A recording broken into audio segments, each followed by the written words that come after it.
Only going to be that way for 10 seconds.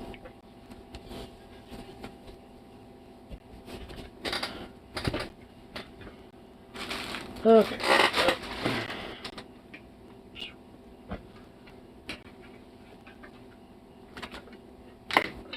Fucking hell.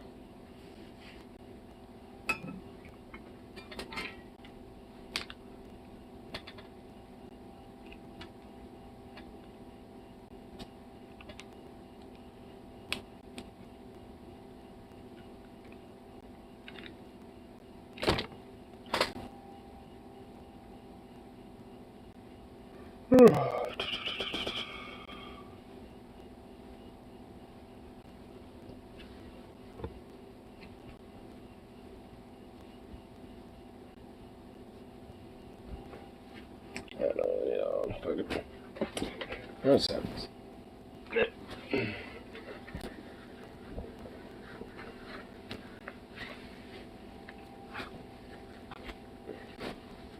There we go. Olive green pants and olive green jacket. Look all totally uniform with that. Getting all uniformed out. Even though there really ain't. But Judas pretty short.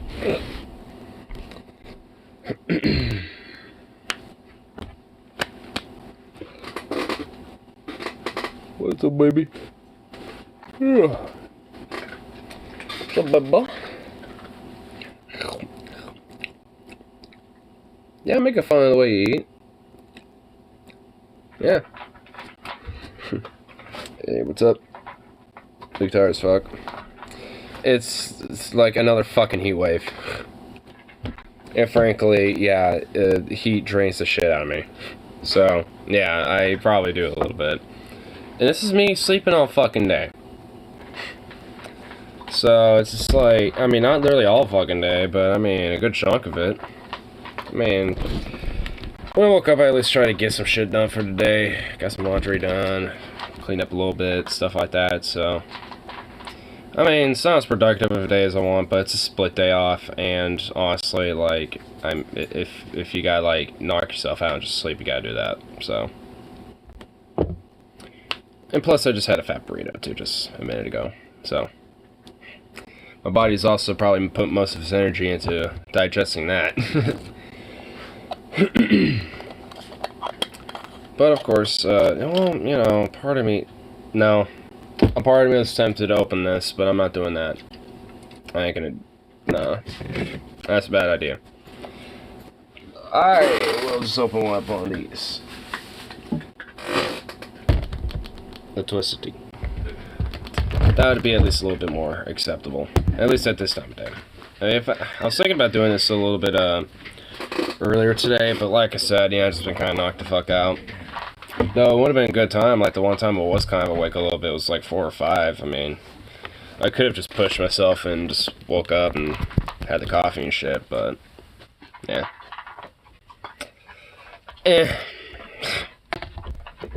Also, it's just like, other people have been like angsty and shit, and it's like, fuck.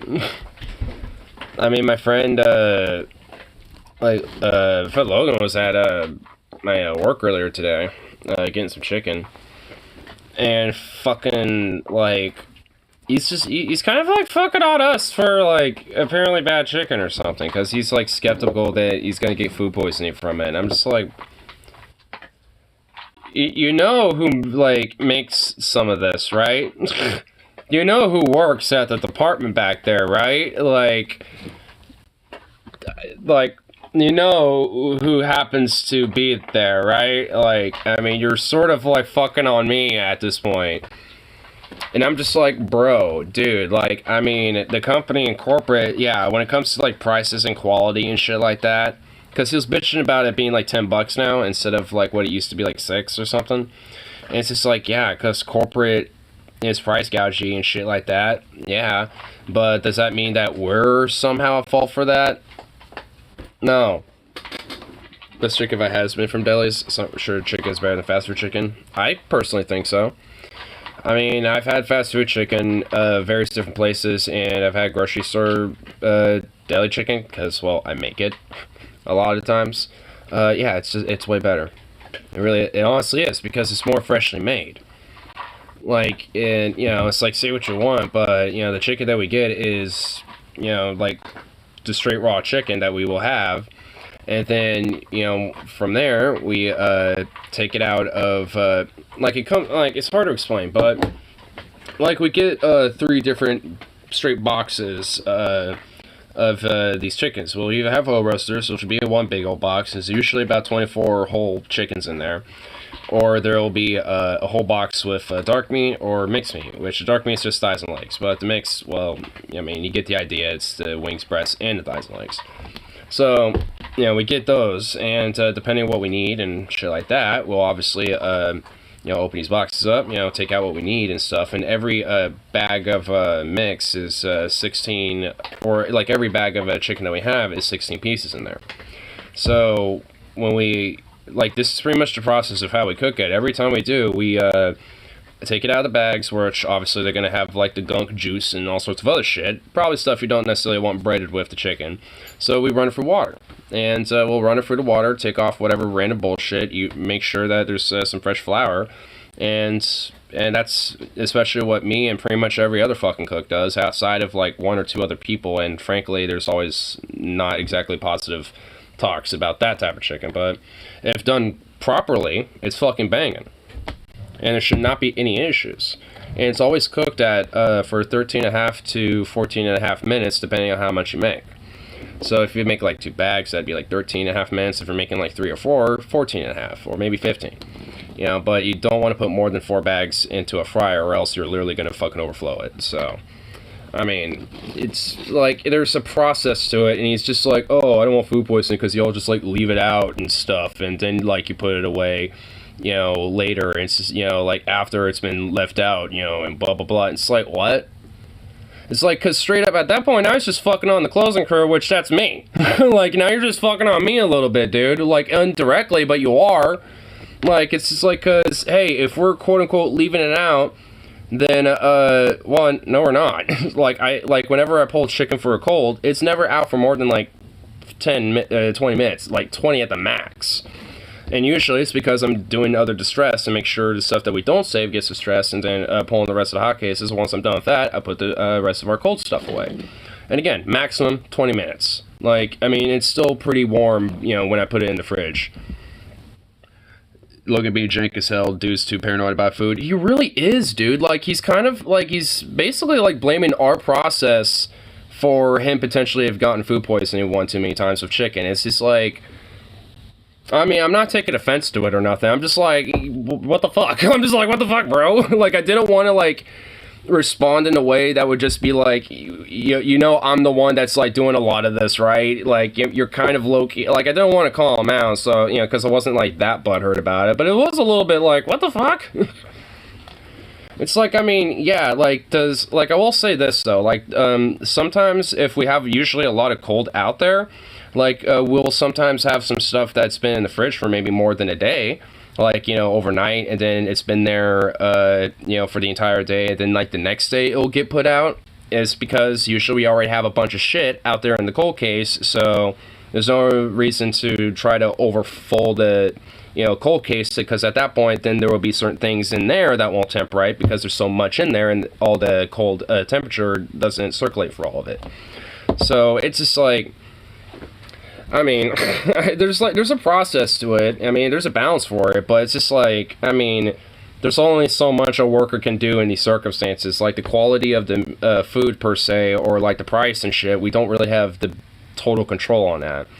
I guess for cooking it, and with that type of quality control when it's in the hot case, yes, but when it comes to coming to us, like, like, we don't have control over, like, what gets shipped to us. We just have to make do with what we do get. Because sometimes there will be, like, chickens that are just, like, tiny as fuck. Like, there would literally be breasts that are just, like, meh. Or thighs that are, like, meh. I'm just like, did they take a chicken, slaughter it? I'm just like, what is this? So, I mean, sometimes it'll just be straight up, quality that's just not good. Like, I mean, I'll admit that. But it's not our control on that front. So, I mean, it's like, I get it, on his end a little bit. Like, because there's been times where even I've gotten a little sick from, food at our deli before. And, though usually that's, on me for most cases, because it's always like stuff that's like on the sell by date, and I'm just like, okay, it's either like a day after or the day of, fuck it, it's still good. And usually it is, but chances are it's like the beginnings of something, growing in there, and that's what gets you. It's like you don't really see it, nothing about it really strikes as being bad, but outside of just the sell by date, but there might be the beginnings of something growing in there, and that might get you.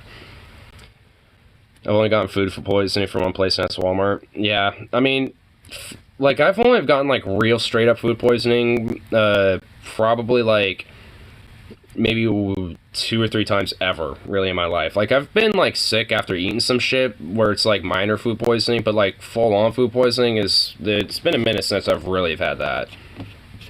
I think the last time was actually, back when we had our hot soups in our deli for, like, I think it was the first New Year's that I was working there. I grabbed some of the hot chicken noodle soup that we had because I thought, hey, it looks pretty good. So I got some of that. Sicker than a fucking dog for like 2 or 3 days after that. Like, I mean, that was, probably the last time I got some real major food poisoning. Got food poisoning from blue cheese once. Yeah. I was there when you were eating that salad. We were at the Rogue, weren't we? Where you had that blue cheese. You're like, oh, I don't really want blue cheese, but I'll try it.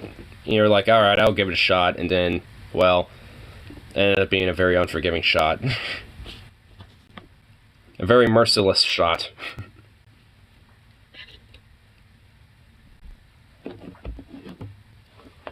Crack this open.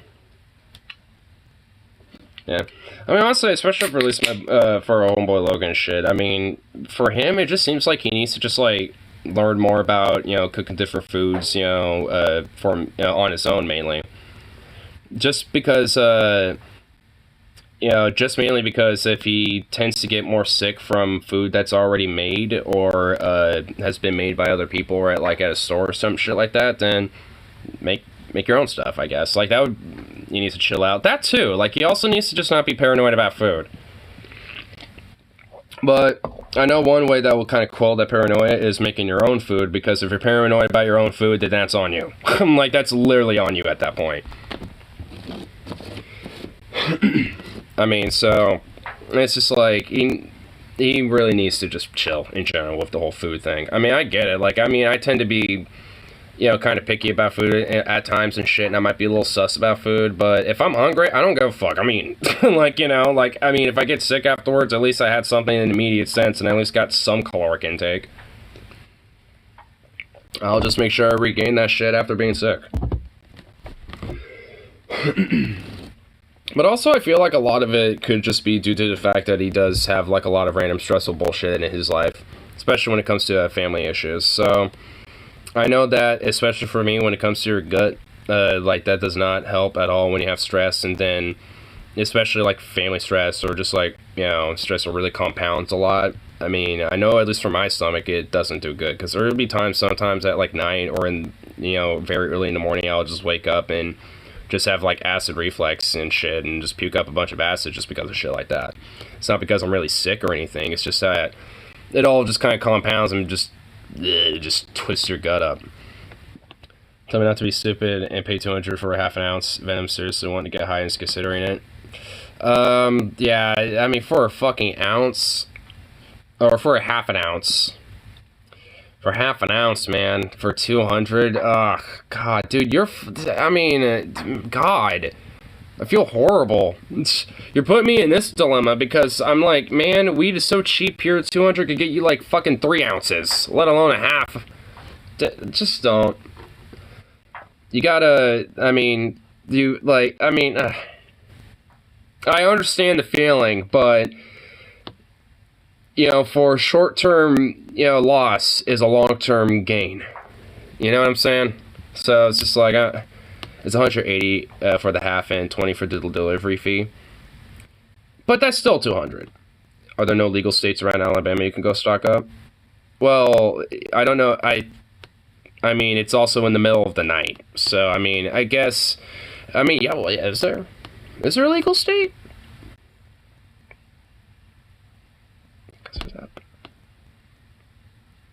I don't think there is. I don't have a vehicle.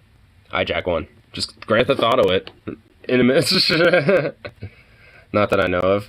Well, yeah, I think there might be medical states around Alabama, but I don't think there's a legal state.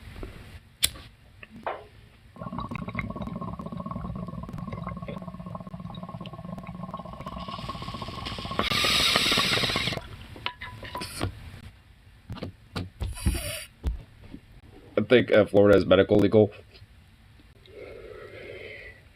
Oh, hella rip, you have to go to Illinois.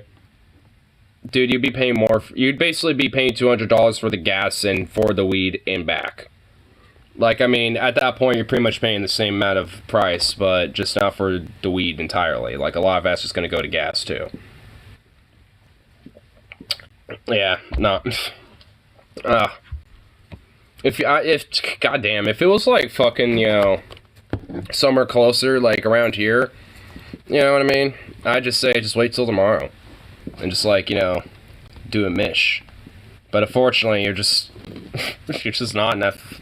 I mean, fuck the South. Boo. To be fair, the stuff I get is medical grade.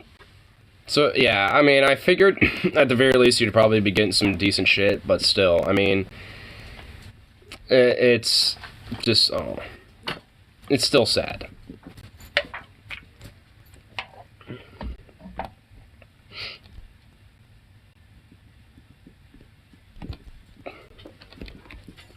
I'll probably send something to the group chat.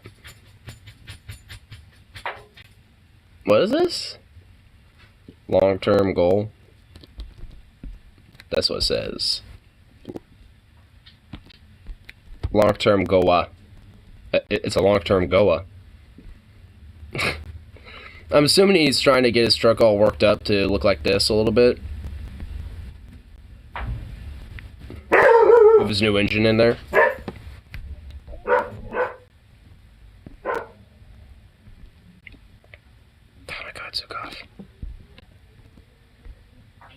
Harley's out there, so I'm okay if I'm running off.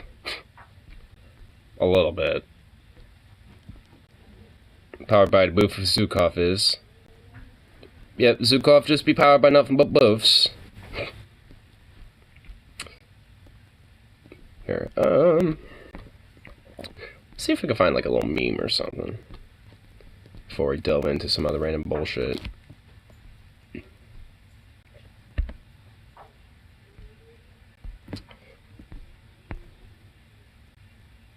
Oh, I've seen this dude a little bit. Funk FPV. See what random little shit he has on his YouTube shorts. He usually has some pretty funny shorts.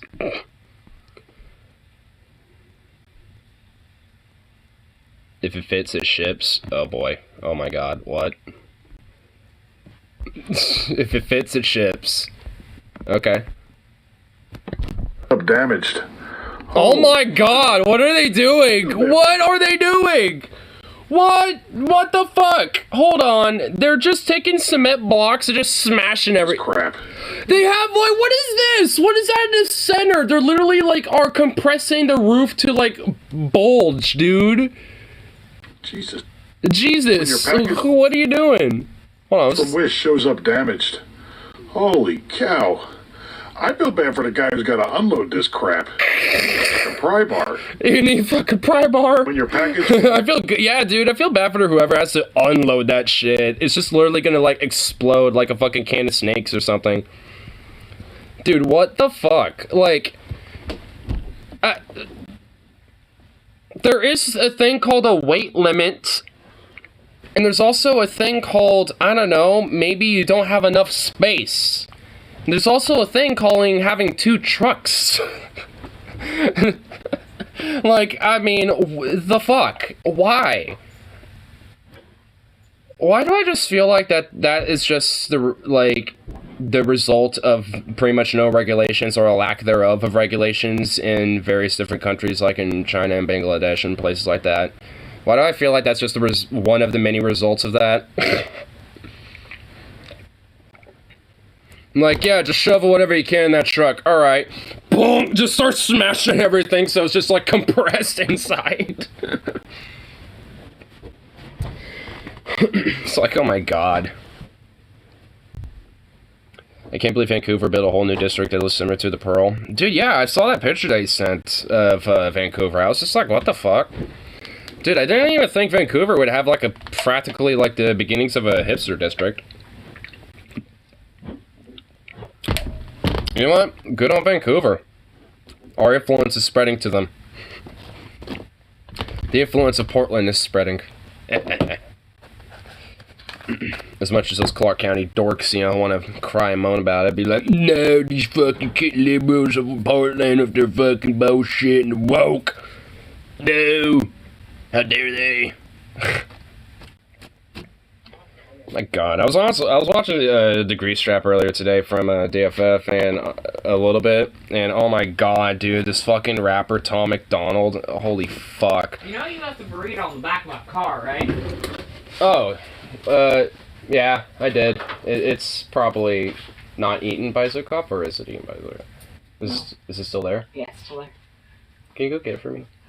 What do I look like here, bitch? You're the one who spilled oil all over my driveway.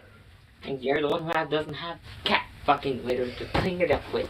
Do you want my car to go to the fucking say I'm gonna go get you a goddamn thing of litter? No.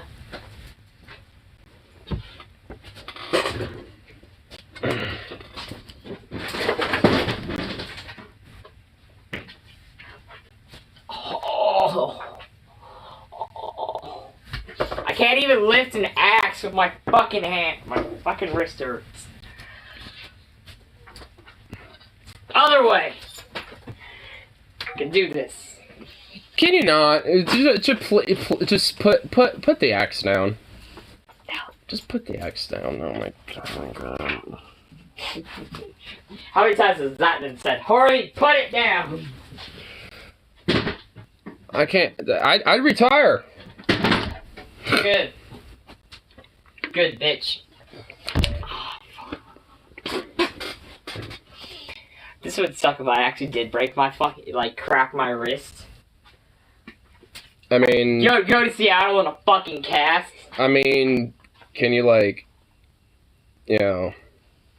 It's not my hands, my fucking wrist. Well, do some wrist motions. Bitch, fuck you. Steal some of your tea now.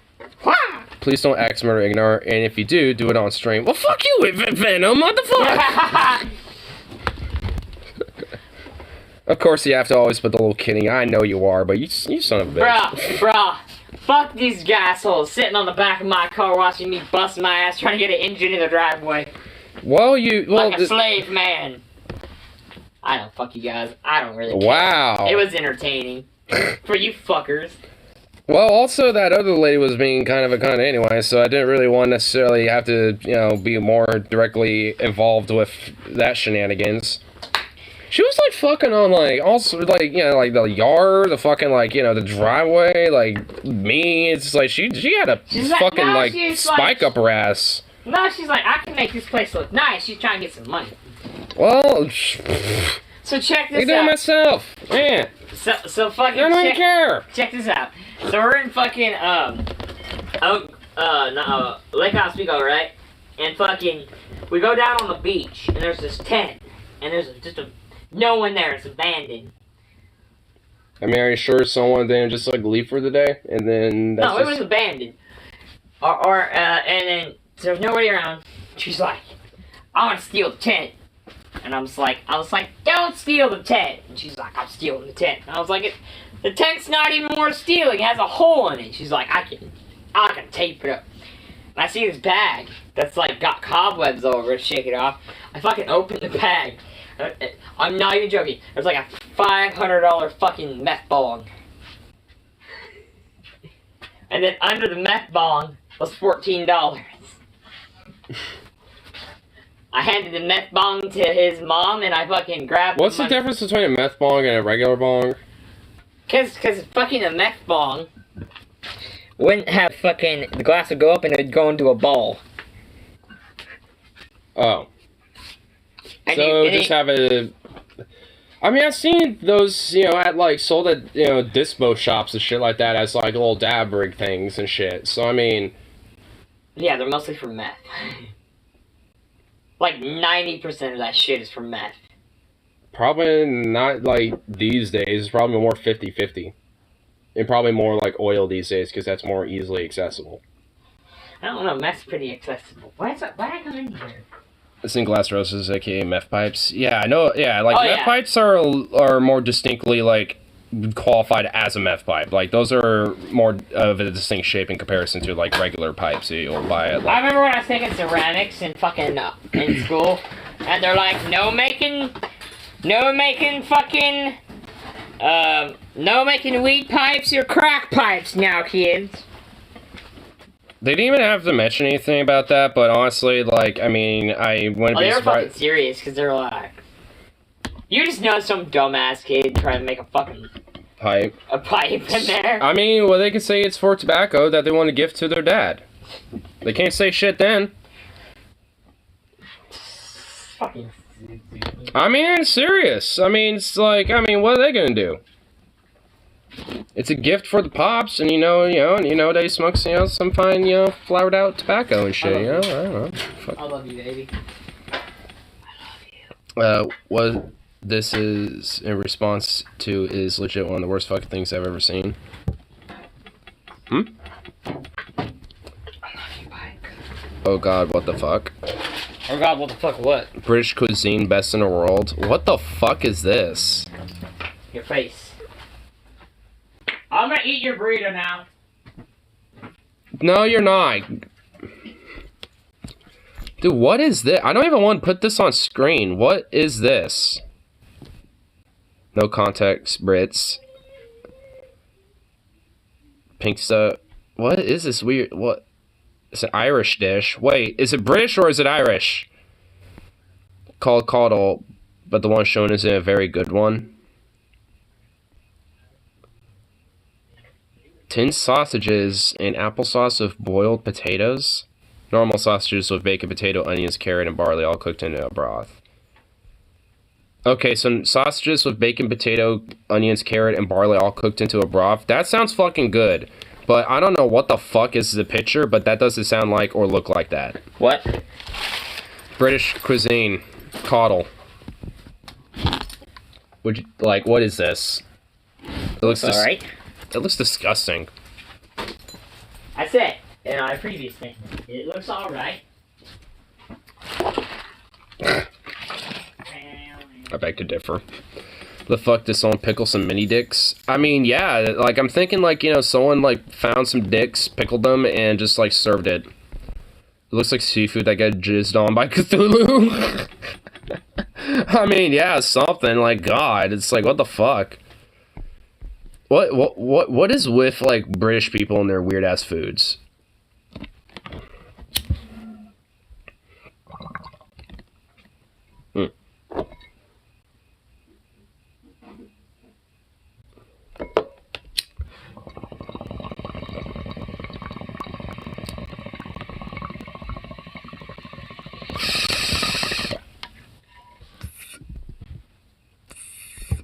Does ravioli belong on pizza? Oh! I think this has potential. Dude, this actually does. I'll show this. Because this actually looks kind of fire. Dude, imagine, like, these raviolis have, like, just nothing but, like, just a care package and just, like, a power bomb of just, like, meats and marinara. And instead of the cheese being in a ravioli, it's just on a pizza. So you have, like, an all-meat and sauce style ravioli for the inside. That's like the little, like, meat and marinara flavor bombs. And then you have, like, a nice thin layer of marinara on the bottom. Just like a regular traditional pizza, but most of the real flavor pops come in those raviolis. See, that looked like it'd be hella fire.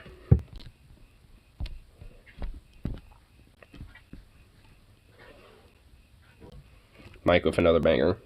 Transition: when daddy government gives rich fucks like me free money, it's good. When government gives working class people crumbs, it's bad.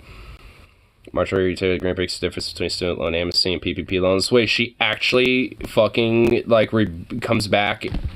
She's just like, oh, these Ivy League students and their loans, because these hardworking Americans, while I also got a loan and got bailed out by baby Gov.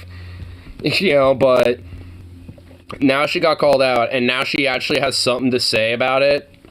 Like, you fucking witch. Like, shut up, you fucking goblin creature. It's like, actually practice what you preach and, like, be one of the Handmaid's Tale's fucking witches or something, you bitch. Debt forgiveness is forgiving loans that people willingly took out. These are students that took out loans, hundreds of thousands of dollars, so they could go to Ivy League colleges and pursue a college education. That's an intentional choice to take out a loan versus a government shutdown of the economy and business. It's night and day difference, and the White House will do anything to attack their political enemies. And, you know, they attack the American people every single day with their... Oh my god, you attack the American people every single day with your fucking presence, you fucking creature of the dark. The creature of the Lovecraftian void. Like, ugh. Good lord. She's just basically saying the same shit she said the first time. She just is. That's just, she ain't saying anything different. Why did she bring a camera so close to her face? I feel like she's trying to eat it. Because she's a Titan. Marjorie, Attack on Titan Green, dude. I mean, yeah, like she is like a Titan with a skin suit, so, you know, yeah, like she wants to eat the camera.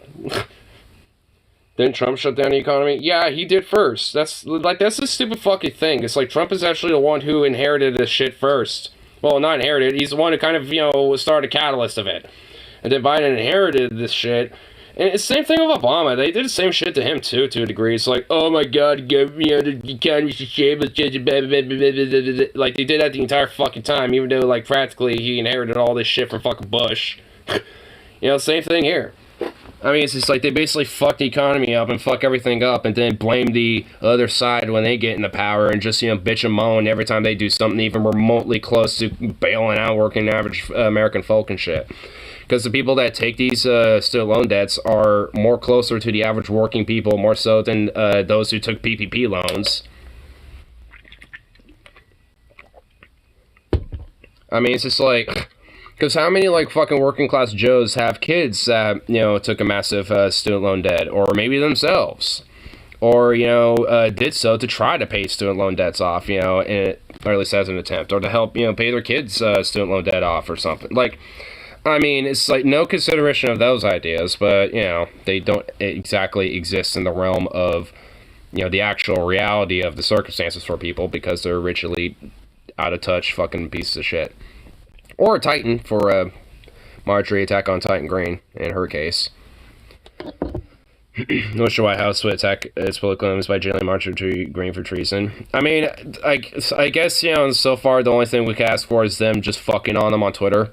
Like, I don't know who runs the White House Twitter account, but they've been posting fire. I'm not even gonna lie, dude. They've been, like, fucking on all these people, like Marjorie and shit, for, like, you know, for saying, oh, these PPP loans, it's like, you know, these work-class Joes, you know, and student loan debt, like, they've been calling them out for that shit. And I'm like, I don't know who's running it, but nice. I kind of like that, at least.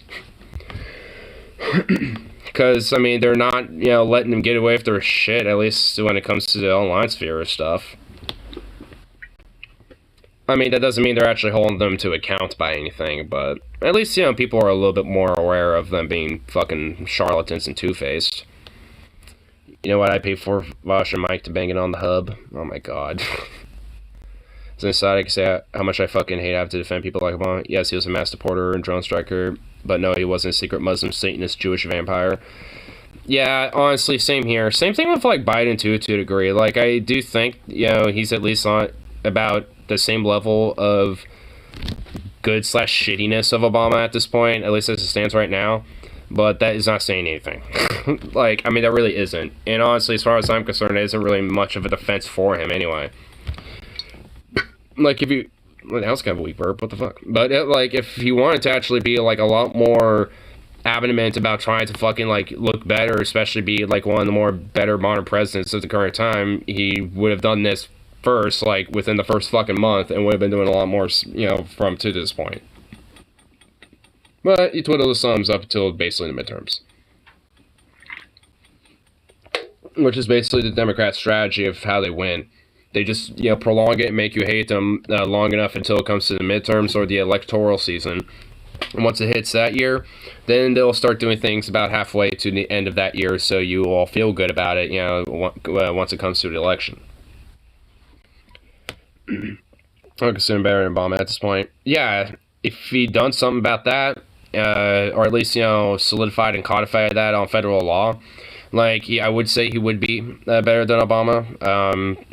Another thing is if he continued pulling out of these other nations like he did Afghanistan, and maybe not starve him to death in the process. So I'll give, I'm gonna, add an asterisk to the whole foreign policy aspect of things. But I mean, nonetheless, there's elements at least, about him that I would say are better. But this isn't, like I said, saying anything. It just means that at least on a totality, he's about as equal to Obama right now. Which isn't really saying anything, because Obama isn't even good. He was pretty fucking shit. It's hilarious, was it? Mike Cernovich talks to Alex Jones and breaks down how the pedo networks are being closed in on and rounded up. Child porn found documents Alex Jones sent to lawyers of Sandy Hook families.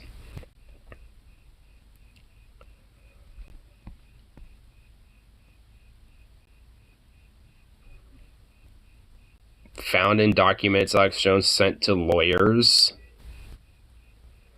of the families of bruh. Jones denies any knowledge of the images. Bullshit. And InfoWars describes the emails as a malware attack attempting to embed child porn on their servers. Bullshit. Such fucking bullshit, dude.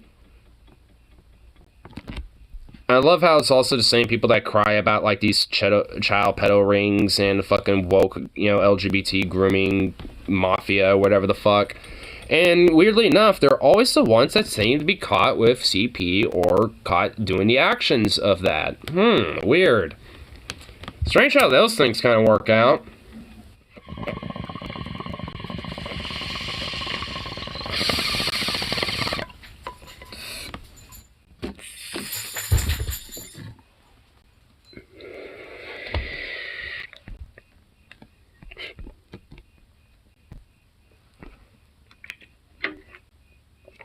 Zuckerberg was on Joe Rogan? What the fuck? At least from what Secular Talk uploaded. Zuckerberg tells Rogan FBI censored Hunter Biden story.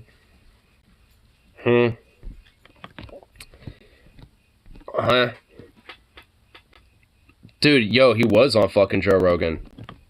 To eat if you're drinking. I already, dude, this is what's left of my burrito before I started this. I already ate a fat hunk of burrito. Bro. Oh my... I did that, I do that for, when I binge drink. I'm having two, like I did last night. I did, oh my... Massively viral over the weekend. So Mark Zuckerberg went on Joe Rogan's podcast, which is, by the way, I'm surprised by that alone, right? I'm surprised that Zuckerberg wanted... Honestly, I didn't even hear about this until, obviously, I just saw this clip. Zuckerberg actually went on Joe Rogan, and he is right there, so yeah, he did. Honestly, that's a news to me in itself. Why would, I guess I can see why, but I didn't think it would. That's actually news to me. Whoa. Zuckerbot 9000 went on Joe Rogan. I know, the Zuckerbot 9000, went on Joe Rogan. Did he smoke a blunt like Elon? Joe wanted to have him on. That's a remote-controlled android. The Zuckerbot is already an android, so, I mean, if that's the case, then it's him. He already is an android. I mean, his existence has always been an android. He's always been, a reptilian remote-controlled android, that's, attempting to, do world domination for the reptilians. And so, I mean, it's just, YouTube, that's satire, by the way, please don't take that seriously. Anyway, but, it's just, if that's the case, then it's him still. I mean, you just described him. I don't know if you guys remember this, but when Joe had on Jack Dorsey of Twitter, back when he was Twitter CEO, he did... Yeah, why is, Kyle Kalinske in a bathroom? He's doing this in a bathroom, dude. Episode he did with him, he got massive backlash over that. And then so Rogan came out afterwards and was like, okay, maybe I didn't do the best job and I didn't, Why do I get the feeling it's just that kind of alien to Men in Black? There's just a little one in his head. Yeah, it's like a little baby reptilian alien that's in his head. Yeah. I've always thought that. So then he had another podcast with Dorsey that was a lot more contentious. So we had on Mark Zuckerberg. I haven't watched the whole thing, and I haven't seen any backlash or anything. But maybe some of you guys are more familiar with the fallout from this one, if there is any fallout from this one. But if there is any, well, evidently there's no fallout because I haven't heard of this until I saw this in my recommended feed. So I guess there was nothing that came of it. So Zuckerberg drops this bombshell on us here, talking about the Hunter Biden story and how that was censored on Twitter and what the Facebook approach to it was. So let's listen and we'll break it down. How do you guys handle things when they're a big news item that's controversial? Like, there was a lot of attention on Twitter during the election because of the Hunter Biden laptop story. The New York Post. We have that too. Yeah, so you guys censored that as well? So we took a different path than Twitter. Basically the background here is the FBI, I think, basically came to us, some folks on our team, and was like, hey, just so you know, like, you should be on high alert. We thought that there was a lot of Russian propaganda in the 2016 election. We have it on notice that basically there's about to be some kind of dump of that's similar to that. So just be vigilant. So our protocol is different from Twitter's. What Twitter did is they said you can't share this at all. We didn't do that. What we do is we have, if something is reported to us as potentially misinformation, important misinformation, we also have this third-party fact-checking program because we don't want to be deciding what's true and false. A third-party fact-checking. And I wonder who that could be.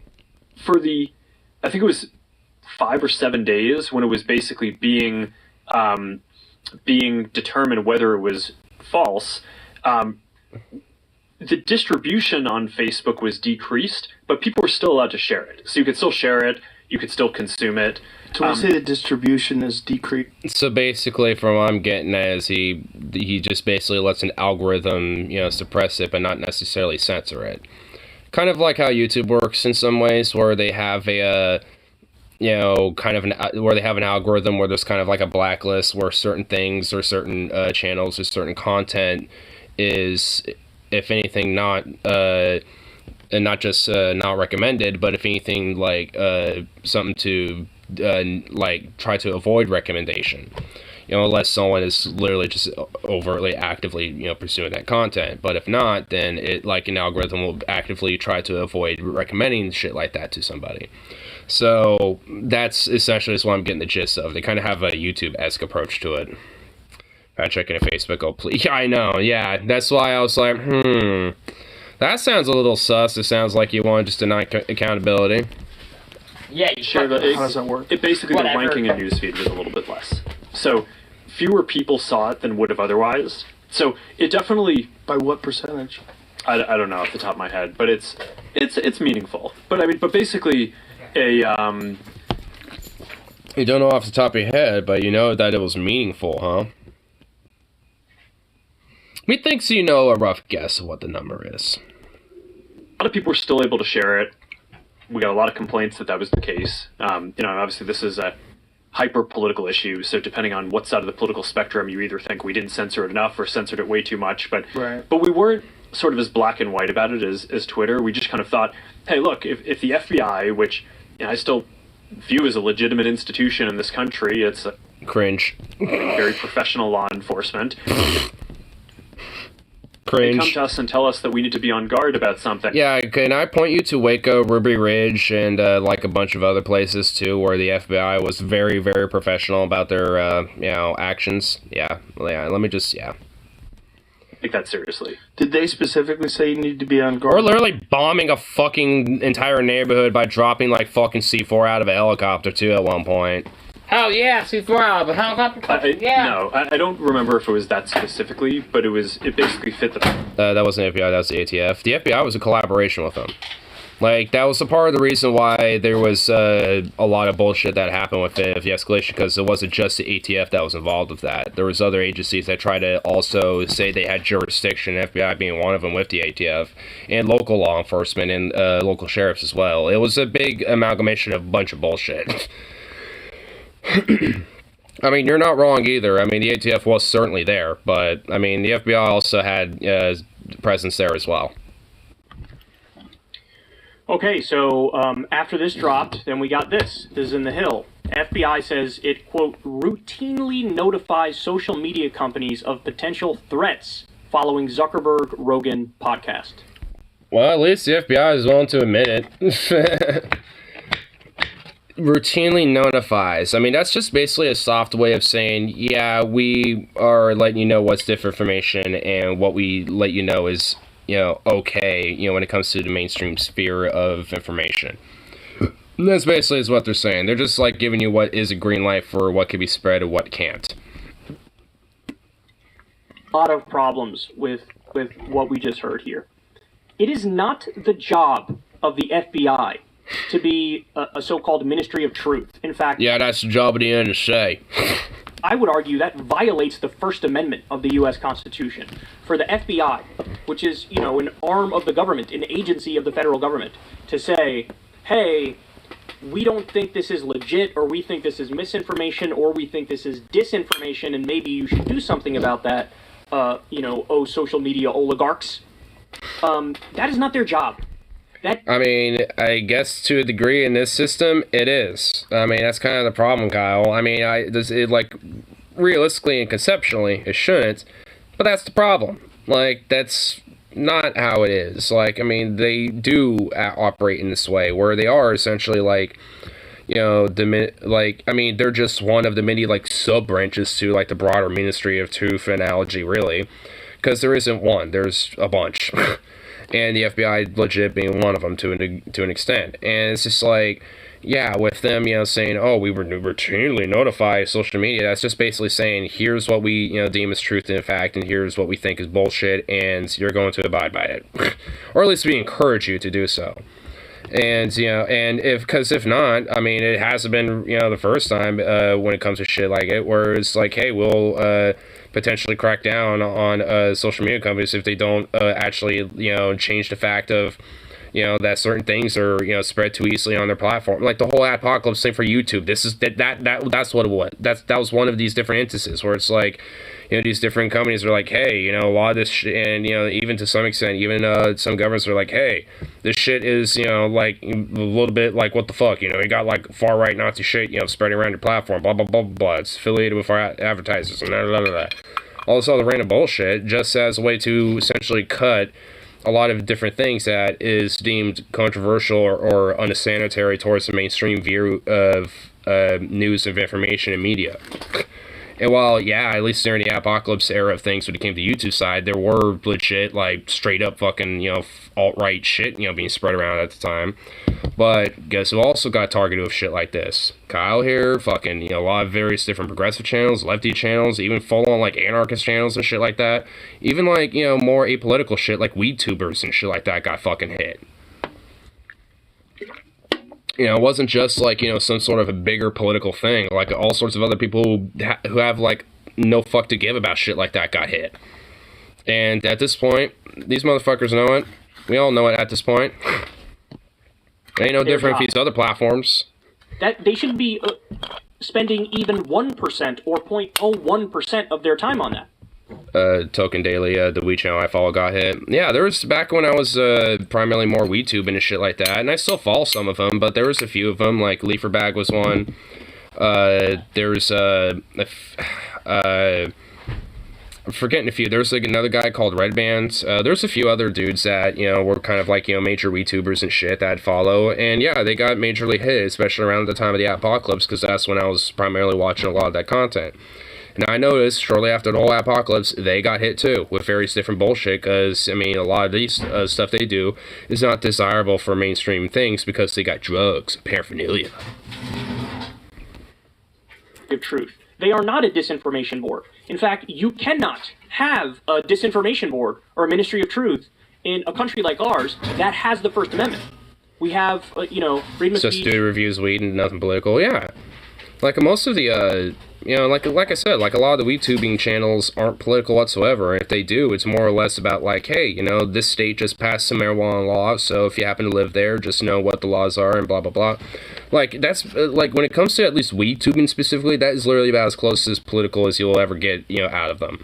Is that, like, yeah, the marijuana law passed, here or there or whatever the fuck. Like, they'll probably mention that because, like, hey, yeah, that's kind of important because it helps, grow, the whole, like, community around smoking and blah, blah, blah, and all that shit. So, it benefits them, obviously. This is all, foundational. It's core to the country. And there's a reason for that. Why? Because it's not like you could ever really have an objective arbiter of what is true or false, because you're going to have whoever's going to make these decisions is going to have their own biases, and it's going to come through. Now, furthermore, in this case, it's super clear that that was the reality. They had their own biases, because we learned after the fact, hold on, this wasn't Russian disinformation at all. The way that we heard all these facts and how they came to light, it was exactly how it was portrayed in the moment. Which is Hunter Biden dropped off his laptop at a repair shop, and then he didn't pick it up, and then, the guy went through it or whatever, and then he gave it to a media outlet. I mean, that's how it came about. Now, can you make an argument of you shouldn't fucking go through people's shit? Absolutely. But since a lot of the stuff... I mean, sure. But, I mean, that's what I love about this whole, quote-unquote, thing about, like, the FBI being administrative and all this shit. It's just like, they don't realize that, yeah, maybe just because something does sound extraordinary doesn't mean that it isn't true. Like, there is the whole thing of extraordinary claims require extraordinary evidence, but if you got the evidence for it, then, hey, while extraordinary, it's fucking true. And just because you don't like it doesn't mean that it ain't, and you can't, and, I mean, to take a quote from a lot of, woke, arbiters and shit, trying to cry about all that, it's like, facts don't care about your feelings, brother. Those fee-fees you got right there, they don't give a damn about facts. I mean, especially when it's fucking Hunter Biden. I mean, for fucking real, that motherfucker, like, literally smoking Parmesan thinking it's a crack rock. I mean, that Hunter Biden getting foot jobs and shit by hookers, smoking fucking crack. I mean, are we serious? Like, of course, this motherfucker, is very likely to have some shit like that happen to him. Not only, is it likely, it did.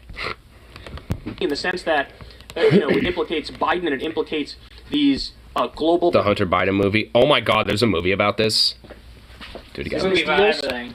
Then it becomes newsworthy. Now, I would argue that all the stuff about Hunter being a crack addict and a sex addict and all that stuff, that's not newsworthy, and that does violate his privacy, and nobody ever should have focused on that, and no articles ever should have been ran on that, because that's none of anybody's business, right? But in terms of, whatever, the Ukraine deal on Burisma or whatever business dealings with China or what have you, and how Hunter was trying to loop in Joe Biden to a lot of these deals, that is totally newsworthy.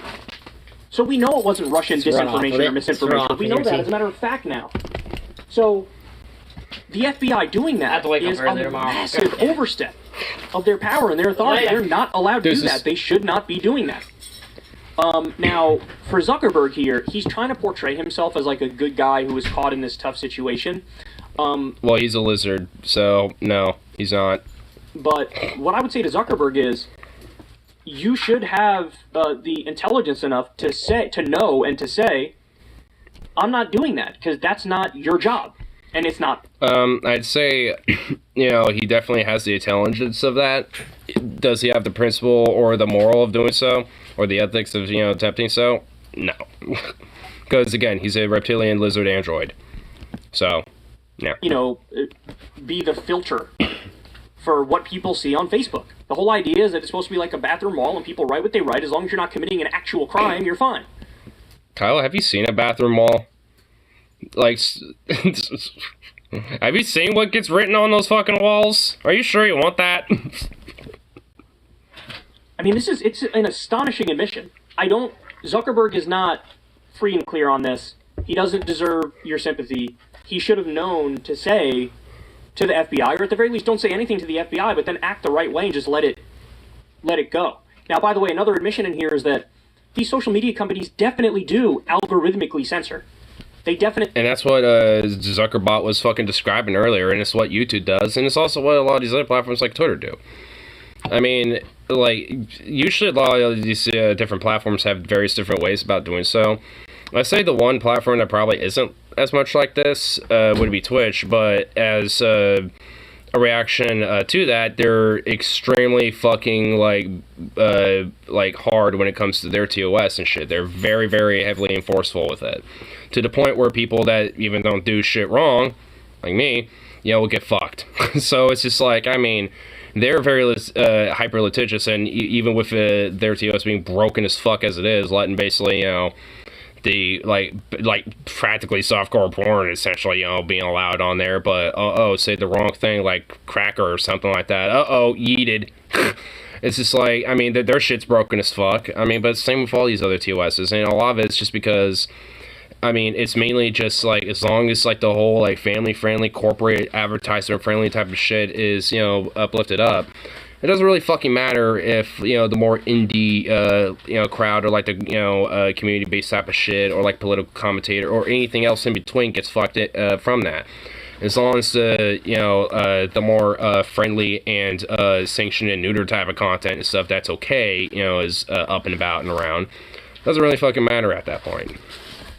Right there. So everyone gets money and everyone's happy. There. Laptop story was just total censorship.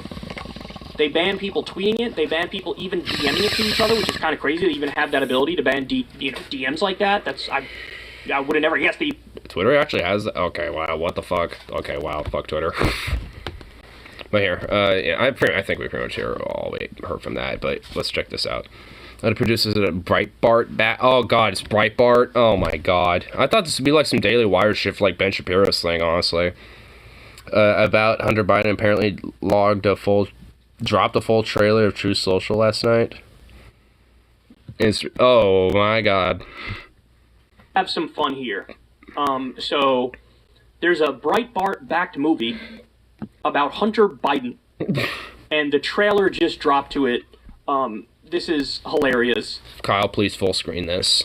This is the stuff that these guys think about 24/7. Let's watch the trailer here and see if it makes Hunter Biden look perhaps more cool than they wanted him to look.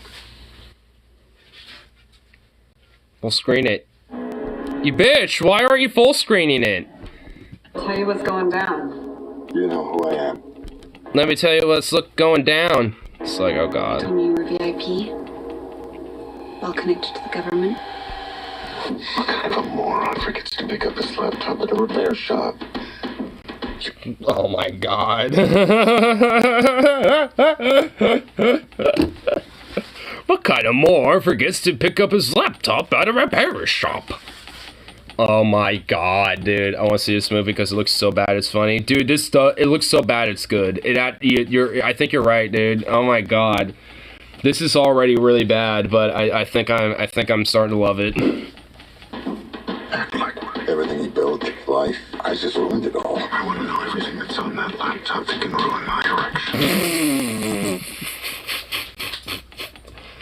Okay, is it just me, or did it sound like Joe, which they have like the most like chunkiest looking mummy looking motherfucker to do it, like to play Joe? Like it literally sounds like, I want to know what everything in that laptop that could kill my erection. Yeah, dude, I know he said election, but it sounded like erection, dude. Like, oh my god. Okay, was that like, because Biden misspeaks a lot, was that like an attempt to play on that, right? Oh, was it? Oh my god. Was that purposeful? Hold on, let's go back a little bit. Let's see if it really was. I just ruined it all. I want to know everything that's on that laptop that can ruin my erection. No, he did say erection. Dude, I think that was purposeful. Oh my god, dude. Wow, they're trying too hard with that. Oh man, they're actually trying a little too hard with that. Oh man. Oh my god. Oh man, this is bad, but it looks so good and I love it. Oh my god. Bruh. Okay, was that like, because Biden misspeak? Looking at Joe Biden kills my erection. I mean, just like Hunter Biden doesn't, but Joe Biden does. Because I could at least think about what Hunter Biden's doing and just put myself in his place, and, you know, it's fine. Joe Biden, though, nothing is capable of allowing that to persist. Like, that it shrivels up and it becomes internal. Like, you know, I become like reptilian with, like, with what's going on there. I just become like a little slit there, you know, just because everything, like, it just, like, you know, shrinks and just, like, shrivels internally. Like, an attempt to play on that, right? So he said, anything that's on that laptop that can ruin my erection. The man has a massive hog. That's what I mean, you know? Like, I can at least think of, like, Hunter Biden and be like, alright. Because I've seen some of the leak pics, too, and honestly, yeah, dude ain't, you know, ain't nothing to fucking, scoff at, you know what I'm saying? Like, I'm just saying, you know? So, that's, at least, you know, like... At least out of the Bidens, Hunter, you know, I can be like, alright, I can at least put myself in his place, or think of that. You know, it's just like, there's things about him that I'm like, alright, you know.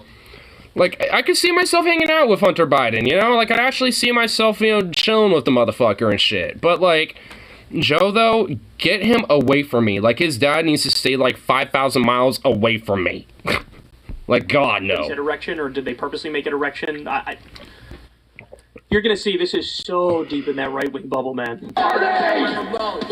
Hey, got some J's. Oh shit, fuck yes. Got some booties. I saw some booty. All right, so far they're making Hunter look way cooler than he is. Dude, this is what I mean. Because honestly, low-key though, Hunter in his prime is fucking totally like this. You know it. I know it. We all know it. I'd smoke crack with Hunter, ignore 2020. I said I'd chill with him. I didn't say I'd smoke crack with him. I said I'd chill with him. I'd vibe with him and hang out with him. I do some weed. I smoke some shit, but it ain't gonna be crack. I mean, you know, he can smoke the crack. I'll keep to the weed. You know, we'll be chiefing, you know, some blunts and, you know, passing those back and forth, but he could keep the crack. I mean, if he has, like, straight up cocaine, like cocaine, because, you know, he's a rich guy, that might be a little bit of a different story. Then I might try it, you know. But that's the thing, though. If I ever would try coke, it'd have to be with a rich fuck or something, just to guarantee that it came from, like, the source of Colombia itself or something. Like, I ain't trusting no street shit. I want the shit from, like, you know, the rich fucks.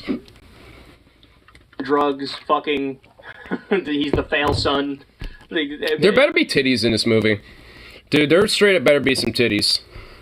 And by the way, all that's true, but I mean, this is the problem with making a movie like this, right? They got some booty. I saw some booty, so I'm assuming there's some titty. As ridiculous as he looks from just the snapshots in the public consciousness from the stories that leak, right? The little stories here and there. When you're following his story from beginning to end, you're almost setting up an anti. Kyle, you're overanalyzing it. Let's just have fun with this.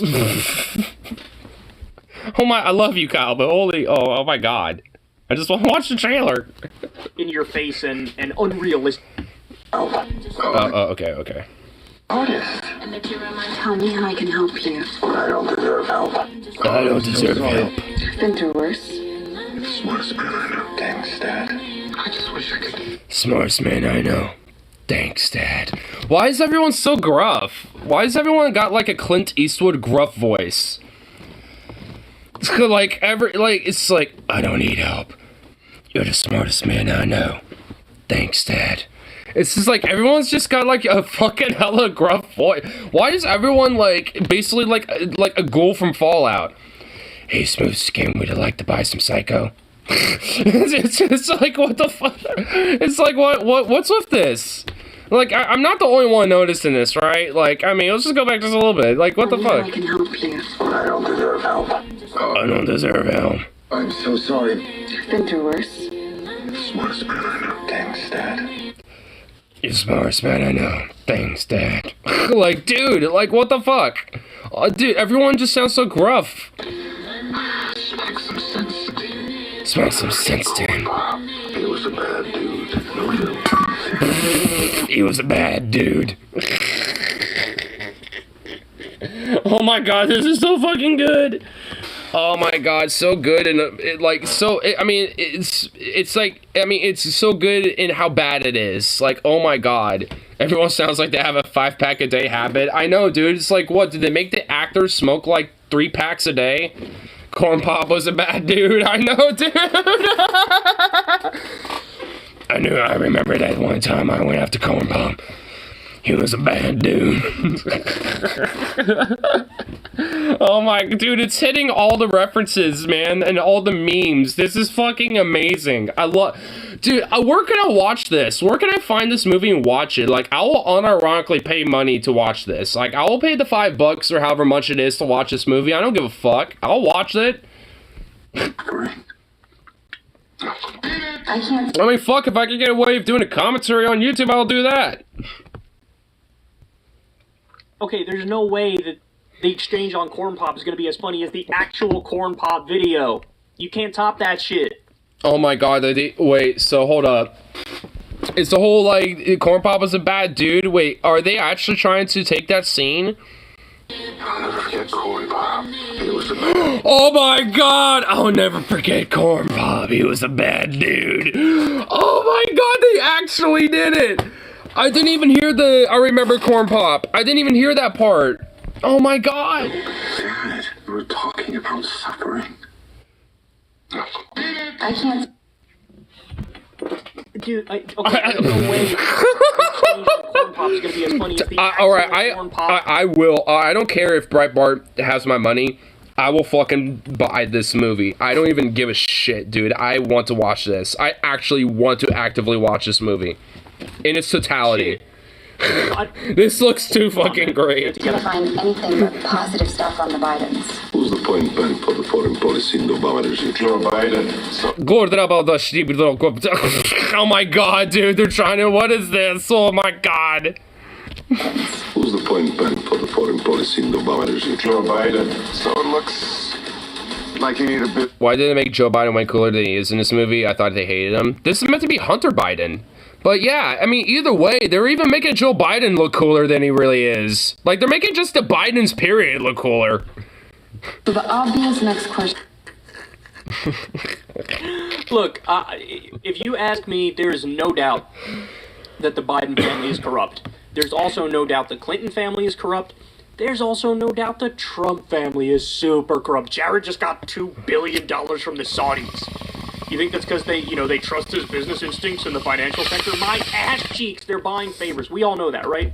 But they still find a way to make it so absurd and, above and beyond what's humanly possible in terms of their corruption. They're making the whole family look cooler. I know, dude.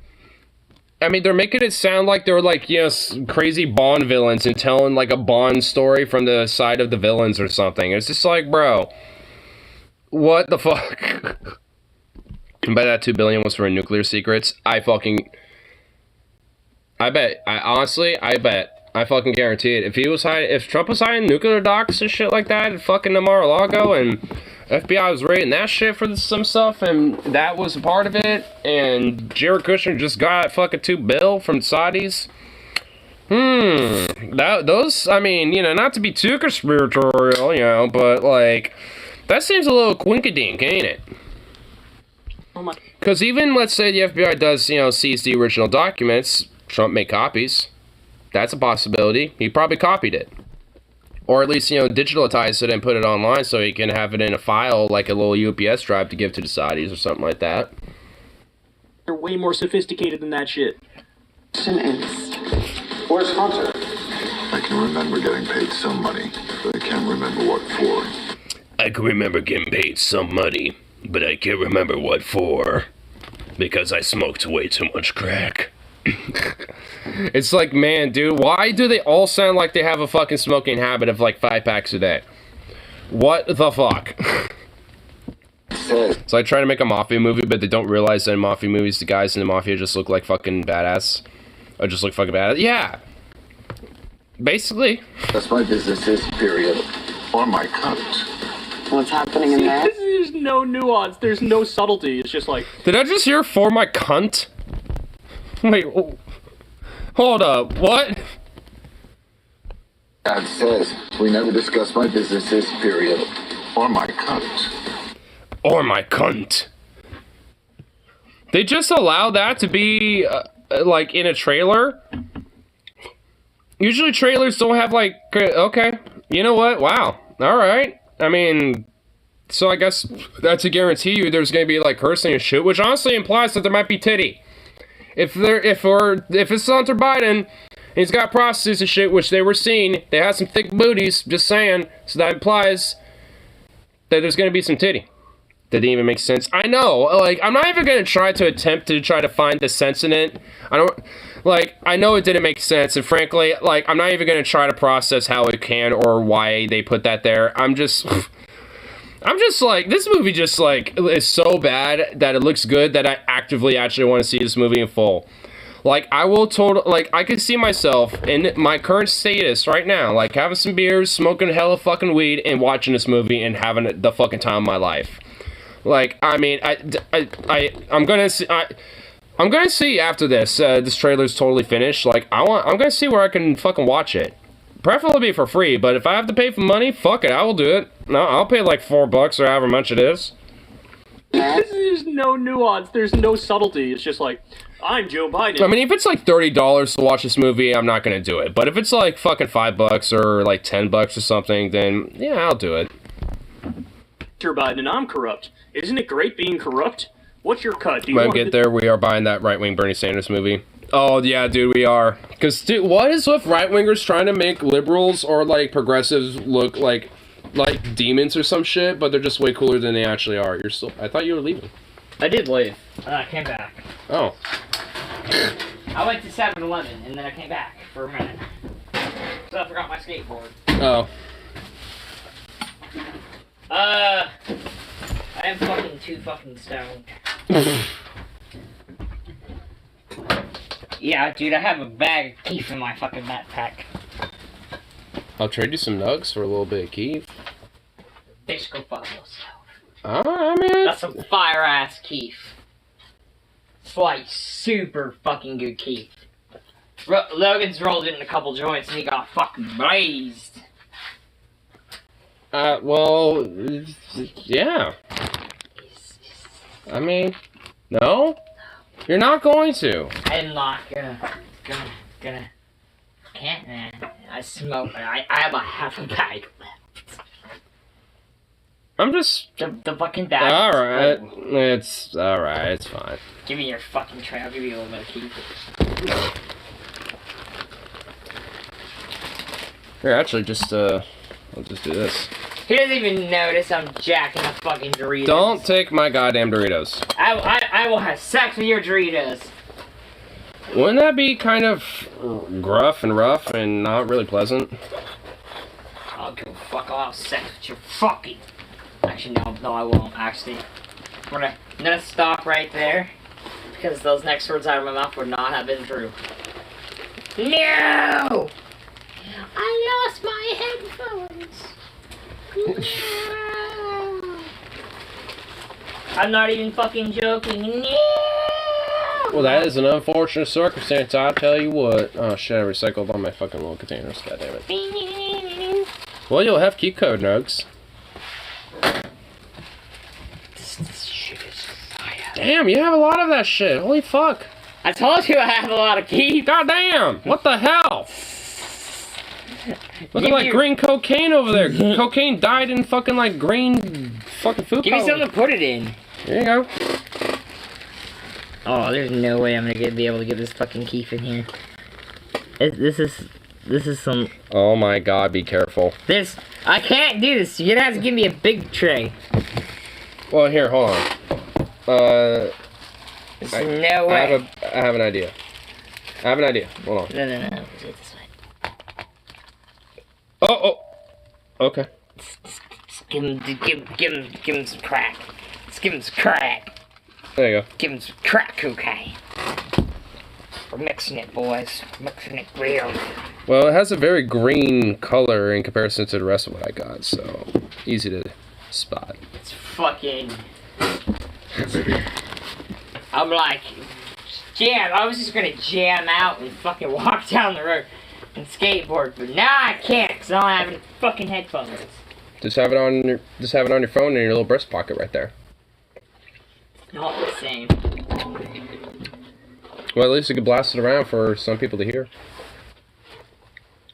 Someone on a skateboard when I came back from Super Burrito was playing God is Dead by Black Sabbath.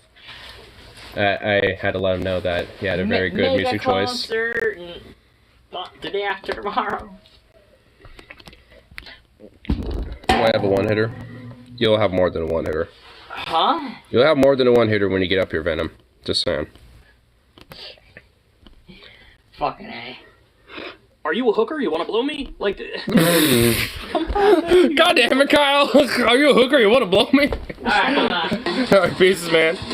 Joe's in on it. Party's over! I might have You had everything, Hunter, and you threw it all away. You hope the laptop will take down everybody with you. Oh my god, dude, this is just getting way too dramatic.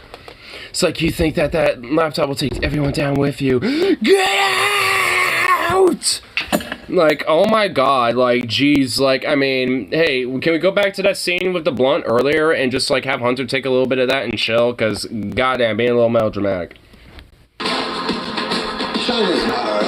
also not, like, Hunter's more of, like, a self-loathing type. He's not, like, doesn't strike me as, like, outwardly aggressive type. He's more self-loathing. But then again, I don't know, maybe he does have his moments of just total anger and over-the-top yelling and whatnot. By the way, I don't know if you heard that part. Biden goes, China's not our enemy. Ooh, scary. Remember, it was... I didn't even catch that, but oh my god. It's like, oh, yeah, because they're the Biden family, we're basically butt buddies of Xi Jinping. That's right, bro. China's not our enemy. It's like, oh my fucking god. I mean, it's just like...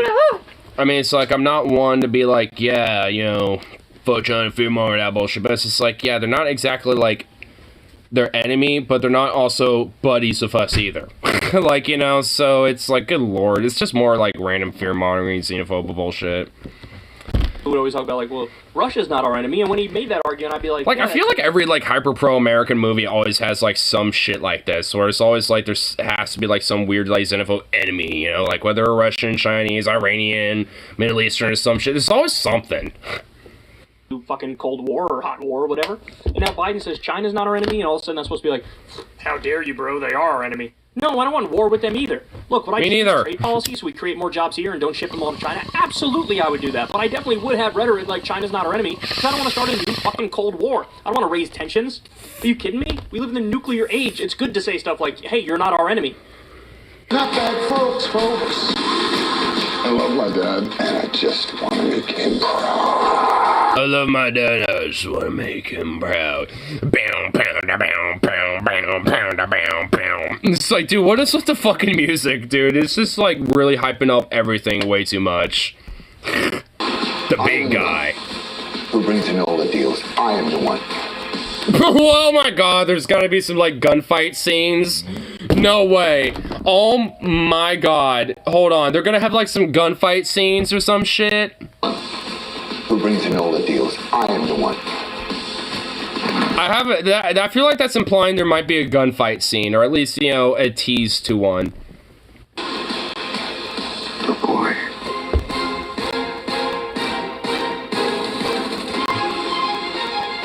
My son Hunter. Classic. Look. Dude, instant classic. I'd watch it. I'd fucking watch it. I'd watch it. I also love my dad and want to make him proud. Well, if it's Joe Biden, I, would question that. But, hey, I feel you with that. Here, let's see what the final things is. And then we'll check out this out here. Sources along I-85 told reporters today that Joe Biden was spotted hitchhiking to the Democratic National Convention, reportedly relying on his charm and the generosity of passing motorists to cover the roughly 400 miles from Washington, D.C. to Charlotte, North Carolina. Yeah, I was headed down to Petersburg, and I saw the vice president standing by the side of the road with a fucking backpack and his thumb hanging out. When he got in, he seemed upset that there was nowhere to play his Foreigner tapes. Then he pulled his Philadelphia Eagles cap down, put his boots up on the desk. I guess it's nice to know that, Joe Biden is into Foreigner. Right off for a couple hours. When he woke up, he told me to pull over because he said he had to drain the snake. Saying with his duty to, quote, heed the open road, Biden has reportedly ridden in at least 11 different vehicles between the Capitol and the border of Virginia and North Carolina, with sources saying the vice president insisted on making a one-night stop in Richmond to, quote, catch up with an old flame. Well, we were getting gas, and he came out with a 24-pack of Coors Light and a bottle of Jack Daniels. Oh my god, well, he's, doing the OG Americana, getting some good old Jack and some Coors Light. To get the party started.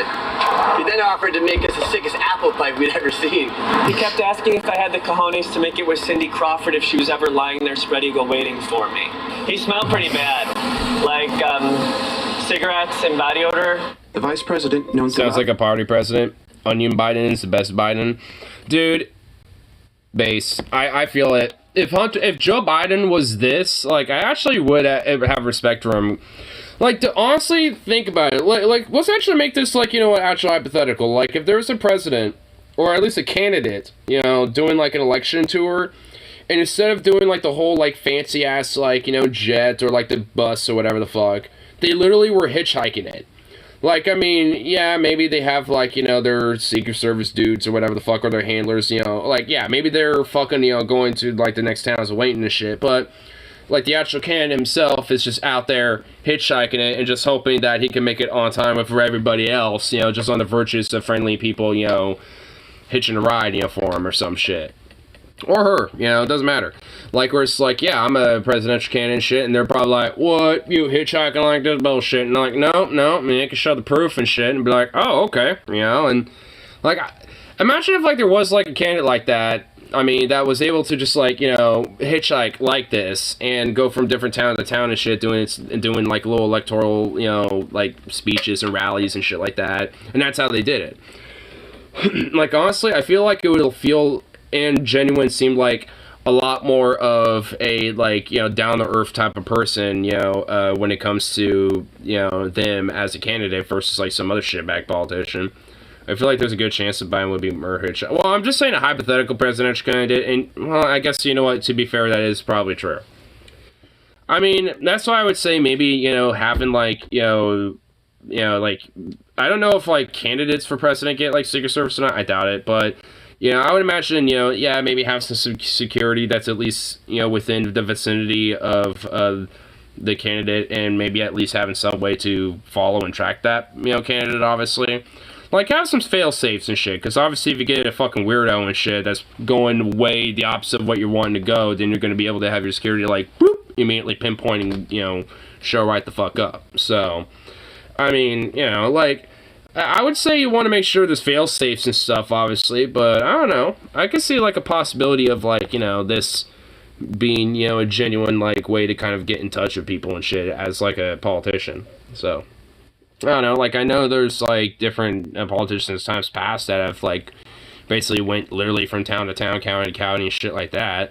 Like, I know O'Rourke did that for his Senate run against Cruz. I mean, even though that he wasn't successful with it, I mean, he did actually get a lot more closer to winning against Cruz because of it, though. So, I mean, it's like there's something to it. It's basically, I'm saying, when it comes to being more, like, quote, down to earth, basically going to every little tiny little place, tiny little town, and being as, like, kind of close to people as possible when it comes to shit like this. As a frequent hitcher, has not confirmed with aides when he might arrive at the convention, telling them, quote, I'll get there whenever the hell I get there. I dropped him at a truck stop near Chester about 2 nights ago. Said he planned on sleeping there. Told me all the man needs to sleep is a bench to lie on and a cold one to nurse him to bed. I said it might be a cold one nursing to bed. Dangerous out there alone. He said he was carrying his butterfly knife and that he just got his green belt in Taekwondo. Owners and employees of numerous establishments along Biden's route reported seeing him attempting to get rides from customers, telling them that he needed to get to Charlotte pronto so he could give a big fancy speech in front of some real uptight gas bags. He was here last night, and he kept buying everyone sitting at the bar mimosas, so I cut his tab off at about $400, but when I asked him to pay up, he said all he had was a pack of Marlboros. And then he was like, pack of Marlboros. Like, Uncle Joe can think of a couple ways to pay you.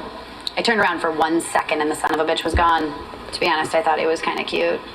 Biden was last at this rest stop where he reportedly purchased some corn nuts in the August issue of Swank. Keep checking theonion.com for more as this story develops. I wonder if we've ever got develops from that 90 years on. Just love the news version of Biden.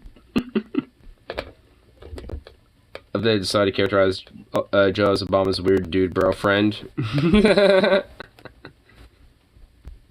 Let's look at this. That's what this is. Socialism. Yeah. People were they control the means of production. What did you say socialism was? When the workers control the means of production. Yeah, that's right. what it is. That's what it is. Yeah. Well, you're in favor of socialism? I'm just saying he's got the definition right. All right. And you were wrong. Why do you have it wrong? All right. That's wrong. Yeah. But still, I don't want socialism. Okay. That's okay. You were calling him an idiot. You should apologize for calling him an idiot. He just like his brain broke. He's like, I don't want to do that. Control the means of production. I mean, it's just like, when you, it's like if you have your definition wrong and you're like, still, I don't want it because I don't like the word. Boo, it sucks. It's like, you're just a bitch. And the dude straight up looked like, he could be mistaken for like some hardcore butch lesbian. I'm just gonna be fucking frank. I'm just gonna be blunt as fuck. Like, he just literally looks like he could be like some like boomer butch as fuck lesbian type of person. Like, I'm just like, he just straight up did. he could be mistaken. He had like more of the androgynous vibe going on there with that guy. Cringy story time. A company started called MoviePass. The only reason I did this because I see he took down a corporation and now I'm curious. I want to see how you did it, bro. Get as many movie tickets as you would like, as long as you are a subscriber and you pay the monthly subscriber fee. When I first subscribed to them, it took them ages to get back, and turns out I was declined because of other reasons. I tried to pay again, and that didn't work, and I tried to get my card, and so anyway, I had a lot of problems with this company. 7 months later, I finally got my card, and then, in order to run this company into the ground, can I say this? So, I don't know if I can say this. I live in New York City. It's extremely crowded. It's not easy to get back. Sometimes I'll be in my acting school in Manhattan and my home will be like an hour away. So, sometimes in the middle of the day, if I felt tired, if I felt like resting, but I didn't want to go back an hour home and then come back an hour later, I would go to a random cinema, choose a movie I wanted to support, buy a ticket on MoviePass's money, and then I would take a nap.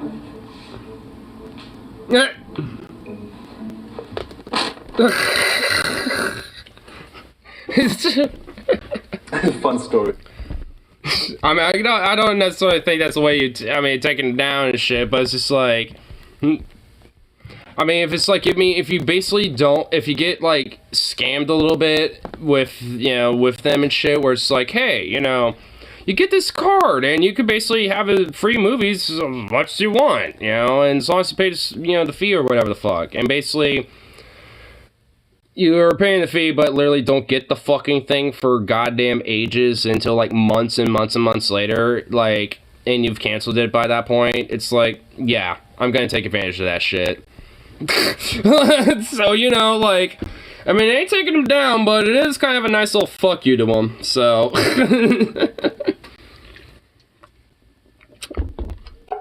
That gave me a nice little chuckle.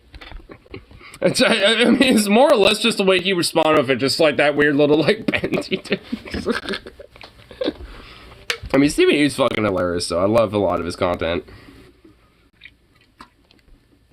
He makes Asian jokes not racist, so it makes me feel good to laugh at him. Because honestly, like,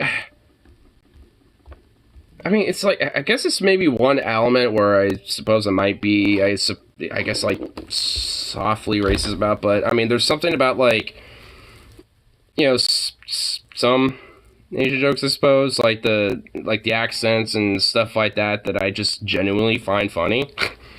And obviously it's, it's not exactly, like, 100% just, like, innocent in its nature, obviously. There is, like, kind of obviously a racial tinge to it, but it's like, there's a part of me that just legitimately kind of finds it funny in a sense, but it's not like because, like, I, see a sense of belittlement to it. It's just like, I don't know, to me, they are just, like, a little humorous. But, yeah, like, there's obviously, like, an element of, like, yeah, that could be a little racist, and I'm just like, yeah. That's why I at least try to avoid, like, doing that type of stuff. But, that's why, like, having different content creators like Stephen He to basically just like melt, you know, a lot of these type of barriers down, and having like a sense of, you know, equal comedic, you know, opportunity offender type of, you know, sense in a way where it's just like, yeah, you know, I'm, you know, anything goes when it comes to comedy, because really that's fundamentally what it should be about. Like anything, maybe not literally everything. Well, I mean, I don't. I mean, yeah, honestly, really fundamentally, yeah, it really should be kind of like anything goes. Like, cause yeah, there's gonna be some really dark, ranchy ass fucking comedy out there that even I will be like, what the fuck? But some people might find funny. So, I mean, you know, it's more or less just because of like how I think, you know, a lot of elements about like, you know, our culture, and mainly in like the right-leaning shit, when it came to like the fucking pandemic, for example, how pretty much anyone that looked remotely fucking Asian was just seen as like some Chinaman spreading the virus or whatever the fuck. I mean, it's just because of like a lot of these legitimate racist pieces of shit, really, because they ruin it for fucking everybody, especially when it comes to just, you know, things that really fundamentally should just be harmless, or, you know, at least not maybe necessarily harmless, but at least, you know, seen as, you know, non like influential in comparison to what, you know, legitimate bigotry is fucking doing. He's just dreaming. Oh, little dreamy sleepy boy. And crimes went through the roof during the peak of the pandemic. I can only fucking imagine. I mean, I imagine it probably did around here because there's legitimately a higher population of Asian immigrants and Asian demographic here in Portland because, well, being the Pacific Northwest, you know, there's going to be more of a higher propensity of Asian immigration because of the Pacific. You know, the hop, skip, and jump, Asia's over, you know, across the ocean. So, I mean, because of that, there's, you know, a lot of people that around here that are Vietnamese, Korean, Japanese, Chinese, etc., you know, that happen to live around here and shit. And honestly, I love it because, I mean, a lot of the different restaurants, the different food, some of the different, like, stores when it comes to, like, clothing stores and shit like that, there's some pretty cool stuff, you know, that you can find and shit that's pretty awesome. A lot of them tend to be, like, local mom-and-pop type of shops, for the most part, or at least around here. So it's just like, I mean, for me, I love it. Like, I mean, I encourage, you know, like, more Asians, you know, move around here and, you know, bring a little bit of the culture with them too, you know, because it's cool. And especially when it comes to the food, oh my god. I mean, you know, depending on, you know, the type of Asian food, I mean, it's fucking banging. Like from Thai food, Vietnamese food, Japanese food, Korean food. I mean, all sorts of different food, you know, from Asia is fucking banging. And there's a lot of diverse, different types of ethnically Asian food around here, and East Asian foods. And I love it. I love a lot of it. We have all we have around here is white people and Hispanic people. I mean, there's a lot of white folk, Hispanic folk, and Asian folk, and on top of that, there's, you know, black folk here too. I mean, there's just like a little hodgepodge of all sorts of people up here.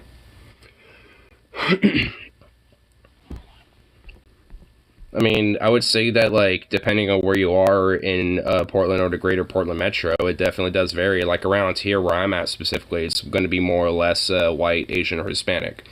But if you go somewhere like in North Portland, it's probably going to be more like maybe white, Hispanic, and black. And if you're somewhere in, like, central, like, eastern Portland somewhere, you're probably going to see like a little bit of a hodgepodge of just a whole amalgamation where it's going to be like a lot of like black, Hispanic, Asian, white, so on and so forth. Also have a lot of black folk, but they tend to stay in the city where it's a bit safe for them. I can imagine why. It's hella fucking Bama. That's why, you know, a lot of fucking, I imagine a lot of rural black folk probably have, you know, a lot of different guns like Dracos and fucking, you know, ARs and shit like that. Honestly, I wouldn't mind having a Draco. Just like one of those little mini pistol AKs.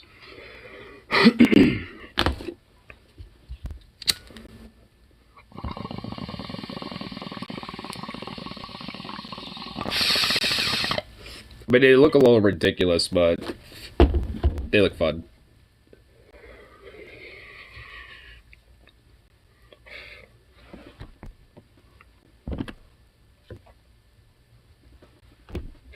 I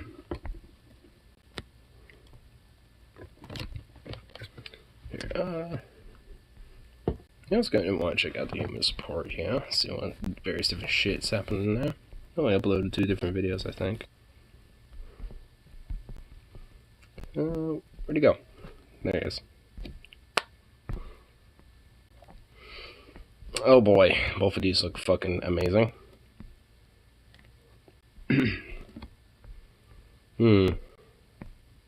Tucker Carlson and guests predict GOP will go full fascist in 10 or 20 years. Well, that's disconcerting. Or watch anti-student debt relief arguments are somehow getting dumber. No matter what, it's basically some Fox bullshit. Ugh.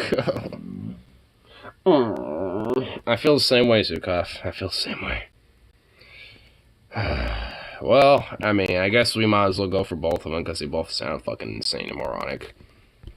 Which one should I do first? The one that seems a little less fucking disturbing or the one that's a little more... You know, let's get the worst shit out of the way first. Fuck it. Let's see fucking Cucker the Tucker.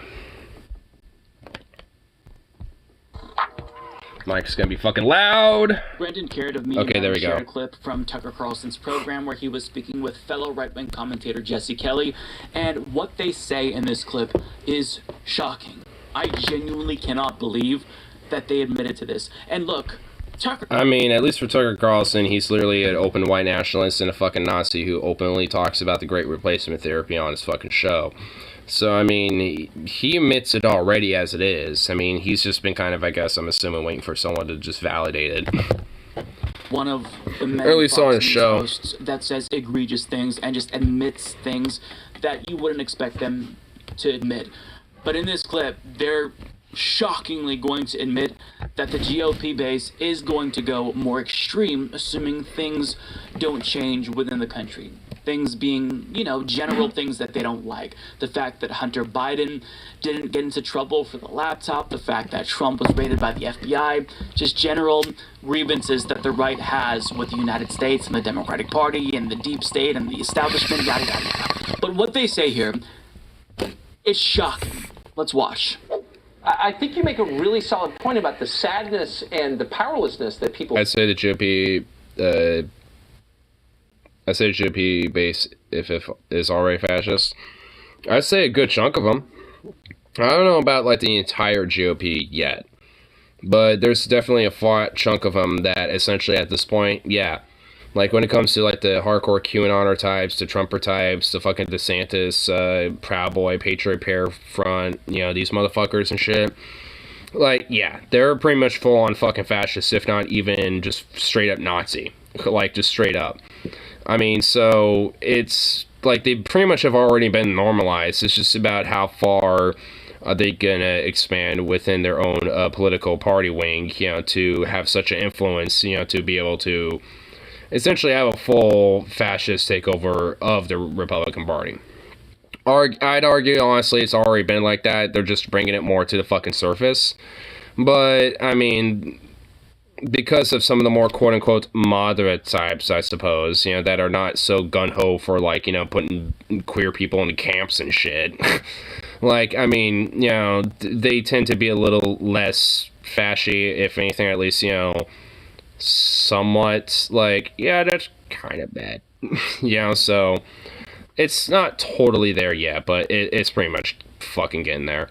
And honestly, I'd say these motherfuckers are optimistic saying 10 to 20 years. Like, I say within fucking 5. So at some point, people are going to say, why should I follow the rules? Why should I be a good citizen if they don't have to follow the rules? I mean, things kind of break down at some point. Wow, they really are. Oh, Jesus Christ, they really are fucking admitting it. What happened to law and order and being a law-abiding citizen and shit there, Tucker? Jesus, man, oh, fuck. They really are kind of admitting it. Holy fuck. Wow, Jesus. Yeah, and honestly, yeah. If they don't follow the rules, why should I? Hey, bitch, guess what? You're like, you motherfuckers are never following the rules in the first place, but you want to be this fucking open with it? Okay. Alright.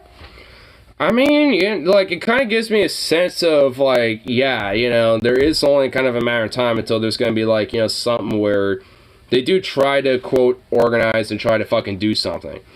And I feel like this is definitely a very, implicit, element of them, organizing in this front. Which is why, especially when it comes to leftist progressives, I definitely am, a little bit more comfortable with my merit and idea of, like, I don't know, like, warming up, and stuff like that. So, because, like, at a certain point, I mean, they've already tried with some isolated case of the fucking FBI raid shit, when it came to them and the warrant with Trump. So, it's like, I mean, like, how many other tiny little things here and there that's going to happen to, like, especially when it comes to the political leaders, for them to start having, instead of isolated, like, one-man cases, like, actual fucking groups doing shit. Or if, like, there happens to be a protest, them not just, showing up with fucking bats and bear mace or some shit, but, with none of that. But with the guns. It's just like, cause this is kind of implicitly saying, yeah, let's just go the gun route. Like, this is them admitting it without actually saying it. Basically how, like, Trump more bluntly is saying, stand back and stand by. Because they took that for fucking word. And they still are. They will break down. They are breaking down, Tucker. I've said this before, and I'm telling you, I'm worried that I'm right. The right is going to pick a fascist within 10 to 20 years. Because they're not going to... You're being fucking optimistic. DeSantis is around the fucking corner, and he's a fucking full-on fucking fascist. And that's... within 3 years. Max. The only ones on the outs. There's 60, 70 million of us. We're not a tiny minority. And if we're going to be all treated like... 67 million out of 330 plus million Americans, yeah, you are a fucking minority. And one that has no merit fucking, inciting violence and the fucking bullshit that you're trying to advocate here, buddy. Like, considering that this basically is a very implicit avocation of fucking violence, like, hey, if they don't follow rules, we don't have to either. So, fuck the whole, like, boys in blue, gotta back them up, just fuck the law, fuck, law enforcement, fuck, this shit. They're just being a lot more open about it. Like, the whole, like, veneer of them, being, like, protect the thin blue line, being law and order and law-abiding. Like, them being fucking a bunch of criminal trash and a bunch of thug gangsters and, while crying how, like, black people, immigrants, and fucking Hispanic folk, and there's, like, a mafia within the LGBTQ, like, all this shit, it's like, all of it is just fucking podunk bullshit, when now, at this point, they're especially admitting that they're the fucking thugs, they're the gangsters, and they're the fucking trash being a bunch of criminals. Like, at this point, they're admitting it. Because they always were, and these fucking Nazis have been nothing but the fucking criminal, organized fucking trash and shit that they think these black or immigrant folk or these queer mafia motherfuckers and shit, they pretend to think exist. DeSantis is going to open up a TQ determinative camp, is going to round us up. I mean, I wouldn't necessarily say he would, go that fucking far with it, but he would give a, quote, states' rights ability for that. And by the time that happens, you'll be out of Alabama. So by that point, you won't have nothing to worry about. I just encourage any friends that you might have in Alabama to do the fucking same while they have the chance. All subject to every single law while Antifa Black Lives Matter guys go free and Hunter Biden goes free. What, like people like me going free? Because I was one of these people that was jailed up overnight, and shit, because of motherfuckers and fascists like them, cracking down on Black Lives Matter people and Antifa people. I'm one of them. And what, you want to keep me locked up for years on end because that just basically was at the wrong place, wrong time situation and shit when it came to me streaming these fucking events that were going on because of fucking thugs like you reacting to people being pissed off at the fact that thugs like you are advocating and incite and continuously, endlessly fucking kill people, with the fucking state badge of being a criminal thug. Like, give me a break. Drastic measures. And it's not about Hunter Biden and his drug use. Nobody cares that guy was bumping booger sugar lines of European... Booger sugar? Okay, I'll give him that, booger sugar, goddammit. Okay, that one made me laugh. Booger sugar. Fucking booger sugar. Okay, you know what? All right, yeah, all right. This guy, all right. This Kelly motherfucker, whoever his name is, Ryan Kelly, I think. All right, he got me a laugh. He got me to have a laugh. God damn it, booger sugar. Like, I'm not sure I can scream enough anytime, but yeah, I did. Yeah, you will. Don't fucking. Not a lot. Not while I can help it.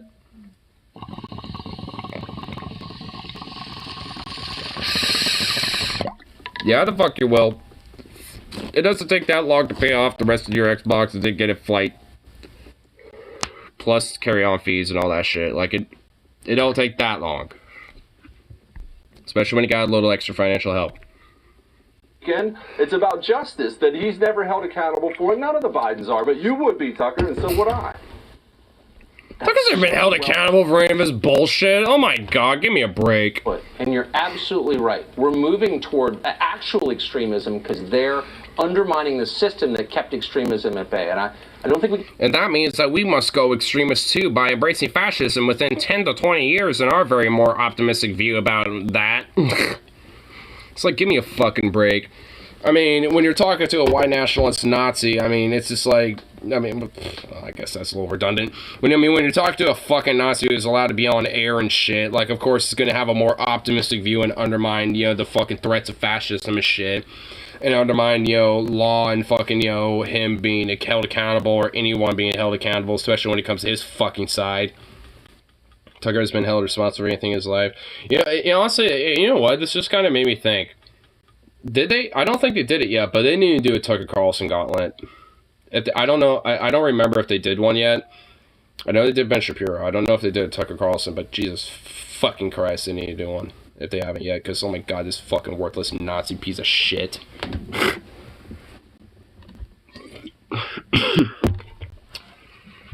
I mean, things I could say and do to a motherfucker like this. Glad that you just said it. They straight up just said it. They're just admitting, yeah, you know, I hope... I mean, they're admitting a lot of things in that fucking clip, Mike. Not just the fact that they're going to embrace fascism within, quote-unquote, 10 to 20 years. I mean, that ain't the only thing they're admitting. But the right, they're going to pick a real fascist. Maybe in 10, 20 years. First of all, too late, they already did. But the implication is that if they're going to pick somebody who's an actual fascist, assuming that they believe Trump is not a fascist, which he is, but what they're saying is they're going to pick somebody demonstrably worse, demonstrably more authoritarian than Donald Trump, if they don't get their way. Like Ron DeSantis. And Tucker Carlson agreed with everything that Jesse Kelly said, and Jesse Kelly added that the right is going to take drastic measures. That's what he said verbatim. Like they already haven't tried, like of January 6th, like what, that wasn't a drastic fucking measure in this motherfucker's mind? If they pick a fascist, the left needs to pick a communist. I mean, I really wish it was that simple, but I mean, I fear that wouldn't necessarily be the case. I mean, but yeah, I mean, there really needs to be like someone who's just a radical, charismatically extreme leftist that, you know, can, at least on a national level, you know, be like the kind of the political head, you know, to challenge that, because there really fucking needs to. There can't be like some liberal, like, you know, pro-capitalist, you know, but regulated on the leash, you know, type of fucking bullshit, because that's what, you know, enabled and incited this fucking shit, you know, to happen in the fucking first place. Because we are at this point just repeating fucking history. Like, we just really are. Like, I mean, so much of what the fuck is happening is just like the Weimar Republic era shit. I mean, and it really is kind of a little disturbing how similar that element of history is. I mean, honestly, I just kind of wish we had more of an organized left like the Weimar Republic had. Like, I wish that part of history was repeating. Because if anything, if that was the case, we actually probably would, at this point, have even a more organized left than, you know, the Weimar Republic had and shit. But, no. We just need to break up the country already, harm reduction. I mean, honestly, if there was, like, we don't need to balkanize. I mean, I don't know what the real fucking answer to something like this would be. All I know is that I feel like there just needs to be a fucking Reconstruction 2, Electric Boogaloo, and there needs to be a heavy mandated fucking governmental, federal, and national enforcement of that. Period. Anywhere in this fucking country where a lot of these fucking ideas continue to reap and sow its fucking seeds. Because, like, I mean, also the idea of redistrictifying, you know, states and having the reduction of statehood, you know, for certain places in this country and shit.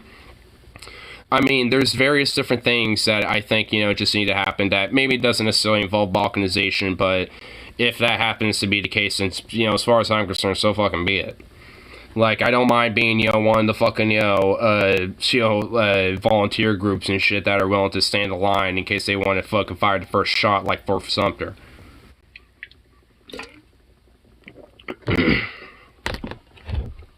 Which they killed the horse. Fucking assholes. They tried to fucking fire a shot at the Union, and the only casualty they got was a fucking horse, piece of shit. Goddamn fucking slave-owning piece of garbage. See, I mean, it proves the point, too. Like, their aim is so shit, they can't even fucking kill a human. When they bombard a fort, they ain't gonna fucking kill you, they're just gonna kill your horse or ride him.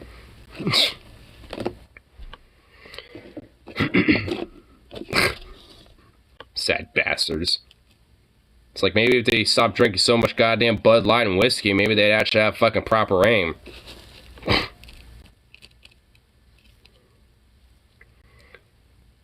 Which I suppose when it comes to leftist gunners, while there's far fewer of them, are definitely probably better shots. Because we know better than to drink a bunch of fucking Bud Light before we decide to go target shooting. Tucker Carlson said, we're moving towards actual extremism because they're undermining the system that kept extremism at bay. First of all, that's projection. Second of all, think about what he's telling his audience here. His audience is being told that in the event they do become fascist, they don't have to beat themselves up about that because it's not really their fault. Hey, South ain't all whiskey Bud Light. Some of us drink Pabst Blue Ribbon.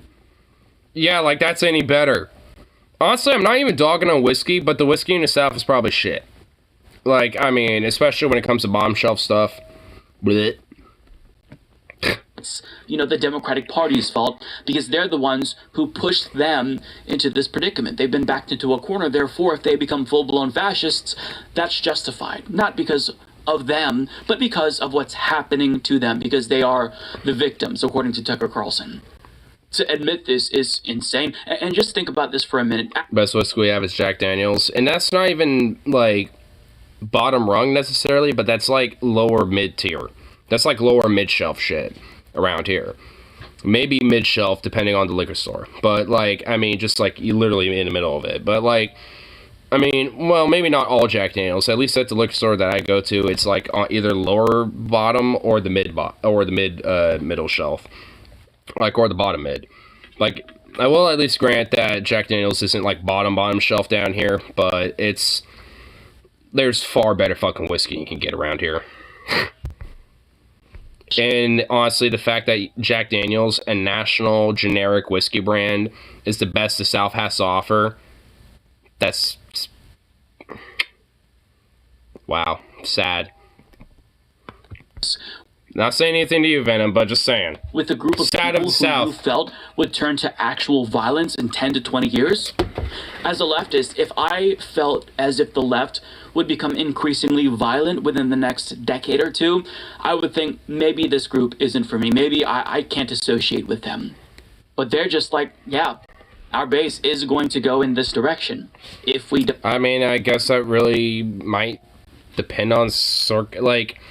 I mean, this is kind of where I might have, maybe not disagree, but kind of for one, and maybe see, you know, if Mike would elaborate with a little.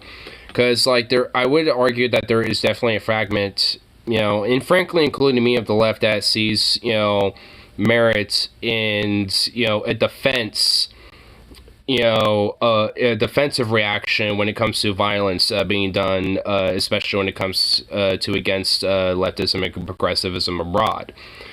I disagree, Mike, on that. Well, I mean, not necessarily. I would just say I'd want him to elaborate.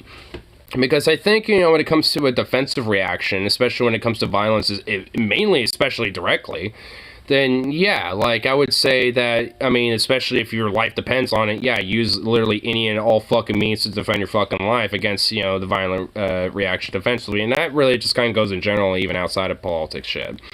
But, like, especially if you're, like, a leftist who happens to be, like, you know, a queer person as well, or a trans person, or whatever the fuck, and you got, like, some rightoid fucking far-right motherfucker trying to attack you, then I would argue, yeah, using any of all forms of self-defense, you know, that's within your options and means, you know, that you can get and acquire, yeah, yes, 100% use them.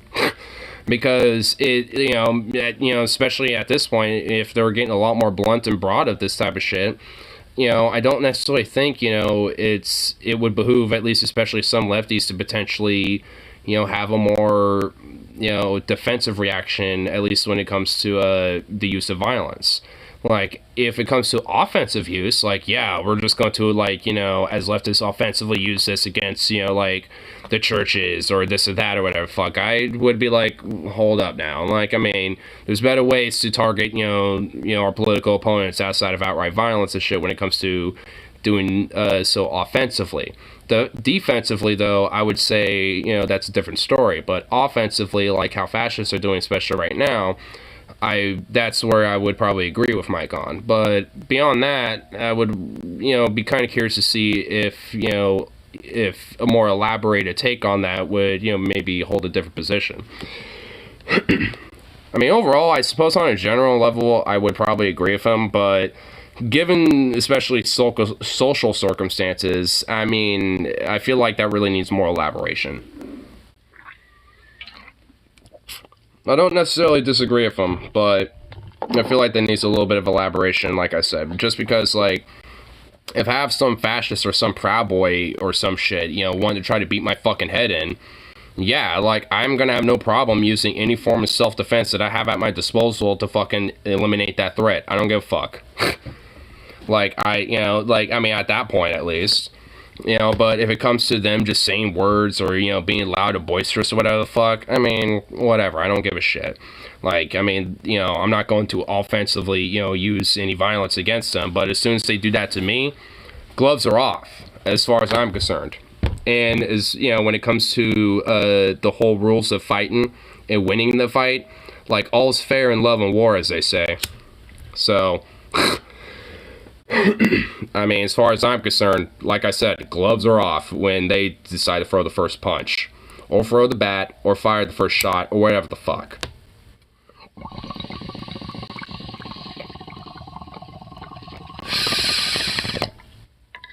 In limited survival mode. I mean, I feel like, you know, once you get out of there, you'll feel a lot more relieved. I feel like a lot of this paranoia, you know, it sets it on your chest and shit will definitely drop. Because, I mean, I definitely have, you know, my, not necessarily like I would say fears, but my awareness of what fascists are capable of and wanted to make sure that, you know, I'm better safe than sorry, you know, when it comes to those circumstances, at least around here, because they come here and fuck with people and fuck shit up, purposely. They literally will come here to Portland just to do shit like that. So, when it comes down to that type of shit, I don't want to, you know, be caught with my pants down. But at the end of the day, they're not common around here, and frankly, I mean, they keep their head down until they're all organized and willing to do, like, a little rally or some shit, or counter-protest against a bunch of Antifers or whatever. And even then, they usually fuck off, like, outside of one or two of them, and at the most part, they're usually just gonna whine and bitch and moan and usually go away. Every now and then, there might be a little tussle, but they never usually do much. Because they know they're in quote-unquote enemy territory. They can't do too much or else they would get overpowered. I catch ignore if pants. I know you would. Shut up. That is horrifying. And this is a sign that if you haven't been taking fascism and the threat that it poses to U.S. democracy seriously, this should be your wake-up call. They're admitting it. Oh, man, it's been a wake-up call for quite a while, my brother. I mean, I don't say that much, Mike. It's been, for me, for quite a while, a wake-up call. It didn't take this. Like, I mean, it's been such a wake-up call, I've been prepared. I got something right there. Got one in my room. So, I mean, it's like, and I ain't, necessarily, leaving it at just those two. Just saying. I mean, I'm definitely going to get some bear mace, too, because I know that's actually pretty easily affordable and doesn't cost too much. Getting a couple canisters of shit like that. On top of that, get a concealed carry license, and amongst other things. Because, I mean, yeah, like I said, it's better safe than sorry. I mean, I'm not going to, use the concealed carry literally everywhere I fucking go, but if I know, these fascist motherfuckers are going to kind of come around and try to fuck around and find out, then, yeah, I probably will. But, if not, I got no reason to bring it around with me. When it comes to my general day-to-day life, I don't necessarily fear for my life or have some weird, mindset of, oh, shit, I might get jumped or something. And even so, I'll just bring mace or fucking bring a knife. You usually get pushback from the right when you tell them that most of the Republican Party has gone full fascist. Not all of them. Some of them are just regular. I see people conceal carry pretty much everywhere down here. I guarantee you, dude, concealed carry is probably the least of your concerns. Dude, half of the people down there probably open carry. Honestly, I feel more uncomfortable around people who open carry versus people who conceal carry. Because at least people who conceal carry aren't trying to, flex and show their small dick energy and try to be some weird John Wayne motherfucker, trying to prove something. And also, you're more likely to get, fucked with because of that. I mean, if you're legitimately in, a suspect neighborhood where there is legitimately, high crime and shit like that, then, yeah, honestly, if you're openly carrying, yeah, people are probably going to fuck with you. If you conceal carrying, one, people don't know that you have it, usually, and two, you're not looking for fucking trouble. That's just, concealed and, just as, a precautionary measure type of thing on your own personal, measure and shit. That doesn't mean you're trying to, fucking flex your shit and all this other bullshit, because no one sees it. Because concealed carry is better, but it's still really bad. Way too many petty disputes get escalated into violence because of concealed carry. I definitely don't disagree with that. I really do feel like there needs to be more stricter rules and tests when it comes to people who get concealed carry licenses. But, I mean, there's definitely, and I personally know a lot of people that just, I wouldn't even think would have concealed carry, and because we happen to talk about guns or some shit, they'll just mention it and be like, oh, really, you do? It's yeah, sometimes I'll have it in my backpack at work and stuff, blah, blah, blah, blah, blah. And I'll just be like, oh, really? And, it's and obviously they're not, going to be people who are causing trouble or nothing like that. They just happen to have it, So it's just I mean, I would say that, at least when it comes to people who do conceal carry, there's a more sense of, in my mind, that they're not trying to flex or try to be some tough shot or some shit. That doesn't mean there are people who are, because like I said, I really do feel like, it needs to be a little bit more stricter when it comes to it. Because especially, just really in the country in general, there's no real nuanced, strict laws when it comes to concealed carry outside of certain states. It was just a shootout in Old Town because two concealed carry people with huge egos were getting a completely unnecessary altercation. And that's where I think a case if there was far more stricter rules on concealed carry and really just getting guns in general, they probably wouldn't be able to get them because of their fucking egos and probably being more aggressive in nature and more prone to violence. I remember the guy who carried an AR-15 in fucking Burger King. Oh, check this out. The dude with the AR-15 has shitty trigger discipline. He had his finger on the trigger the entire time. Wait. You're telling me that motherfucker who went into that Burger King not only had an AR-15 open carrying that shit, but he was actually fucking holding it? With the fucking finger on the trigger? I would, literally fucking run thinking I would literally scream mass shooter and fucking run thinking that guy's about to shoot the shit up. Dude, you didn't tell me that detail when you first told me that shit. What the fuck? Yo!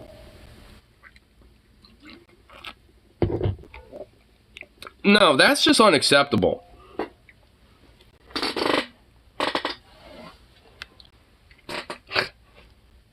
So Kopf is sleeping on this and picking it up and then wake him up. That was good. But either way. Pretty much first two was verbally harassing a homeless person. Second dude physically assaults him. First dude pulls a gun. Second dude managed to shoot first. Killed the first dude, then shot a witness for some fucking reason. What the fuck? Dude, that's just, okay, like, that entire situation is bullshit. Like, I don't necessarily blame the dude for defending a homeless person, but, like, I mean, you don't have to immediately just straight up assault the dude. Maybe that's not what happened at first, but, like, still. And also, I mean, Jesus fucking Christ. Oh my God. I mean, it's like, if someone's harassing a homeless person, I would probably stick up for the homeless guy, but, like, if it got to the point dude pulled a gun, I would just be like, even if I had one, I would just be like, alright, dude, fine. You know, it's like, just quit fucking with homeless people, dude. I ain't trying to fucking, get shot here, bro. You know, calm down. You know, it's like, I'm just telling you to quit fucking with homeless people. That's it, dude. Now fuck off, alright? I'm fucking off. You do the same. Put it away. Like, I mean, even if I had a piece of myself, even if I was in that dude's situation and I was concealed carrying in that same circumstance, I would not do that because it's just like, that's just asking for fucking trouble at that point. If the dude immediately pulls it first, unless he's shooting at me, I ain't pulling it. And by that point, if he's shooting at me, then, I mean, it's less likely that I'm probably gonna be uninjured, I suppose, but still, unless there's a full, straight, absolute, without a shadow of doubt reason that I need to pull that shit, I mean, just pulling a gun yourself is not, at least, and that really should honestly be one of the requirements of a test, like, you don't qualify unless you believe that, without a shadow of doubt, even if someone pulls a firearm, unless they start, aiming and taking shots at you, like, especially the whole aim and, like, finger on the trigger about to shoot you shit, without the shadow of doubt, then I don't think you should qualify for a concealed carry. I mean, that should at least be, one of the qualifications, and that, would obviously strengthen the rules when it comes to concealed carry. So, I mean, all in all, like, I mean, it's just like the rules are pretty fucking lax fit as it is and really need to be strengthened. And would that have prevented this situation? Maybe not, but I think, the likelihood of scenarios like this would definitely decrease, though, with the restricting of accessibility to things like this. I mean, at least one of those motherfuckers, maybe the guy who defended a homeless person might still be able to have his concealed carry, but the guy who had the fucking ego just immediately pulling it out and shit probably wouldn't, or maybe vice versa or something, but nonetheless, I mean, it's fucked, and that's, that is definitely a problem with our lax gun laws, and the fact that there are people with fucking egos who are fucking think they're John Wayne and hot shots and shit, and they're irresponsible fucking firearms, and people like Venom's, case, with a motherfucker with an AR-15 walking into a goddamn Burger King just for the fuck of it. It's like, I wouldn't walk in with my fucking AK, into a store just for the fuck of it. It stays at home until I want to go target shooting or something. Like, I mean, I don't bring it out anywhere unless it's in my backyard, to maybe do, like, some, like, reloading drills or something. Like, outside of that, like, it stays in my house and on my property unless I want to go target shooting in the fucking woods or something. Like, beyond that, it stays home. Like, I ain't gonna fucking bring that out just casually, willy-nilly, like I'm some fucking, like, John Wayne waiting to fucking have, a bunch of, like, desperados come in and try to fucking do a gunsling fucking firefight with me. The fuck? They ain't no goddamn Wild West no more. Like, we can have, more, we can have a more, like, legitimate sense of civility when it comes to firearms. Because at least for me personally, like, I don't have a problem with people owning them, but there needs to be a legit sense of civility when it comes to the access and the ability to own them. And if you don't qualify, when it comes to the safety and the background checks, especially if you're more prone to violence and all this other bullshit, when it comes to, like, being a threat to yourself or others, being just a fucking dipshit that doesn't know how to properly, be safe with one and, can't pass safety tests, whatever the fucking reason, then no, you don't get it. You don't get one. It's fucking insane. No, you don't deserve it. Because if you can't, prove that you can be safe or responsible for them, then you don't deserve that. I mean, honestly, like, I think most people would be able to pass, a lot of the, requirements and shit. But obviously, there's just too much, especially in this country, of a population where it's just like they ruin it for literally everybody else because they think they're either a hot shot or some shit, or think there's some big boy that wants to try to fucking defend themselves, thinking they're like some big hot John Wayne shit, and whatever the fuck. Oh, am I gonna go all John Wayne pew pew? I know, dude, for real. Like, even if I had to self-defend myself, like, a gun would never be the first fucking thing. I would go for, like, my, like, pepper spray or bear mace or something. Like, that's why I want to get some, because if I was gonna carry anything for self-defense, it would be that. Like, that would be, like, a personal carry thing, like, you know, fundamentally. If I knew I was going to an area where, yeah, I could potentially get shot at, then, yeah, I might bring and conceal carry, but, you know, like, it's almost almost never that ever happens. So, you know, if anything, it's just there just, you know, for more like responsibility and more, you know, like safety's sake, you know, just, you know, as a kind of insurance, especially towards other people, that like, yes, I'm safe and responsible with firearms. You know, it's like, because, I mean, even if you don't necessarily conceal carry all the time, having a license like that kind of also to other people shows that, you're more safe, responsible firearms because, you know, qualification for something like that. Which can, in other people's minds, bring assurance, you know, to them that, like, you're not fucking, you know, some John Wayne weirdo motherfucker that's gonna, you know, just pull it out for no fucking reason. You know, just because you're trying to be some hotshot with an ego. That's prone to being a violent motherfucker. Carry a knife for self-defense, and I think that's just fine. Like I said, if it was a bear mace, it'd be a knife. Like, honestly, I want to have a foldable knife for personal carry for that alone, because the two knives that I do have are fucking huge.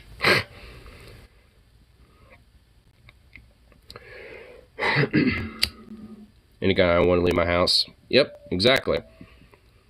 I mean, that's the same thing for me. Unless, like I said, unless I want to go shooting with it out in the woods or at a gun range or something, it don't leave my property.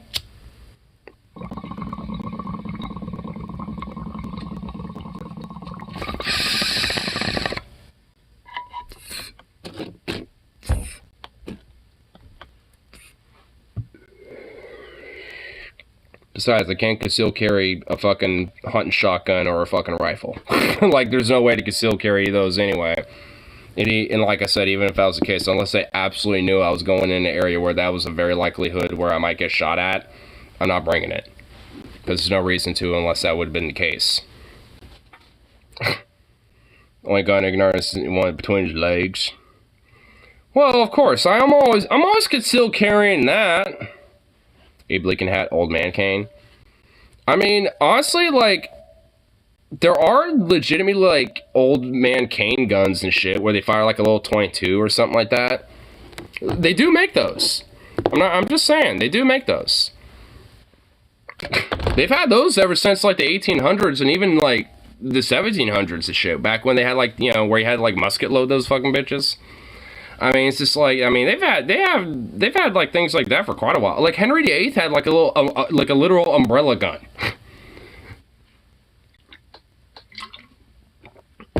And he let his guards be armed with them, as, you know, because during the rain, they'd obviously get wet and cold, so a way to make them not wet and cold, you know, and soaked and shit, would have these umbrella guns. So they'd be umbrellas when they need it, but if they had to, like, you know, stop a criminal or some shit, or, like, you know, whatever the fuck, and they need their umbrella gun, they can, boop, you know, use that for a close range, you know, shot or something. Feel good enough to go for a 45. I've shot 45 pistols before. Dude, I've shot 45 pistols, like, when I was, like, fucking 14, dude. Like, I can handle a 45 caliber. Colt 45, 2 zigzags. Baby, that's all you need.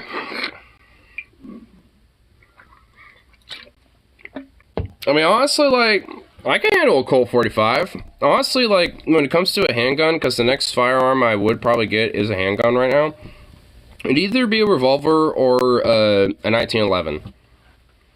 If I really could, I'd fucking get a Luger. A P08 Luger, oh my god. I mean, that wouldn't be my personal carry or anything like that, but at least for, like, a handgun, oh my fucking god, I'd love to have a Luger. A P08, like, that right there be some history. I mean, depending on when it was manufactured and made. Like, if I were to get a Luger, I'd definitely want one from, like, the 30s or the 40s, or, like, you know, the 1900s at some point. Definitely don't want to shoot a 50 cal again. Damn thing kicks like a mule.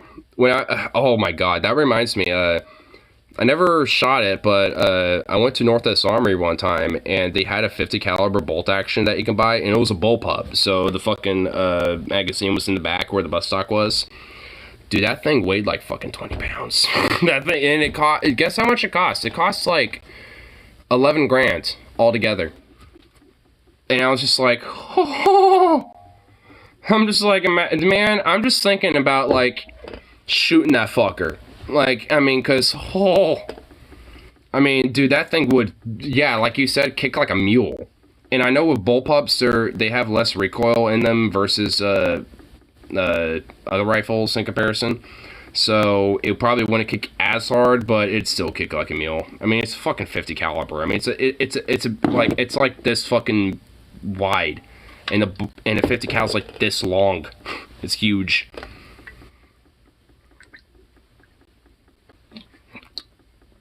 But oh my god, they look so fun to shoot. Like, honestly, I want to own a 50 cal, but oh my god, I'd love to shoot one. Like, see, that's why I'm okay with, like, maybe certain firearms being acceptable at gun ranges. You know, like, if you wanted to shoot, like, a fucking, like, a mortar or, like, a artillery fucking thing or some shit. Like, if, you know, like, I'd be okay with certain ranges, obviously, if they have the space and the range for it, obviously. Like, you know, I'd be okay with people firing an artillery piece and shit. You have to go to the range where the gun range owns it, and you would have to obviously, you know, pay the fee and everything, and the fucking shells and the whole shebang go to be expensive, but nonetheless, you could do it. You know? Same thing with, you know, any other type of weapon. Like, if you wanted to fire the M249 SAW, that was like a military surplus weapon that's like full automatic, so you have like the full drum, 200 rounds, and, you know, shooting it all. Like, I mean, if you want to, at a range, I'd be totally okay with that, you know?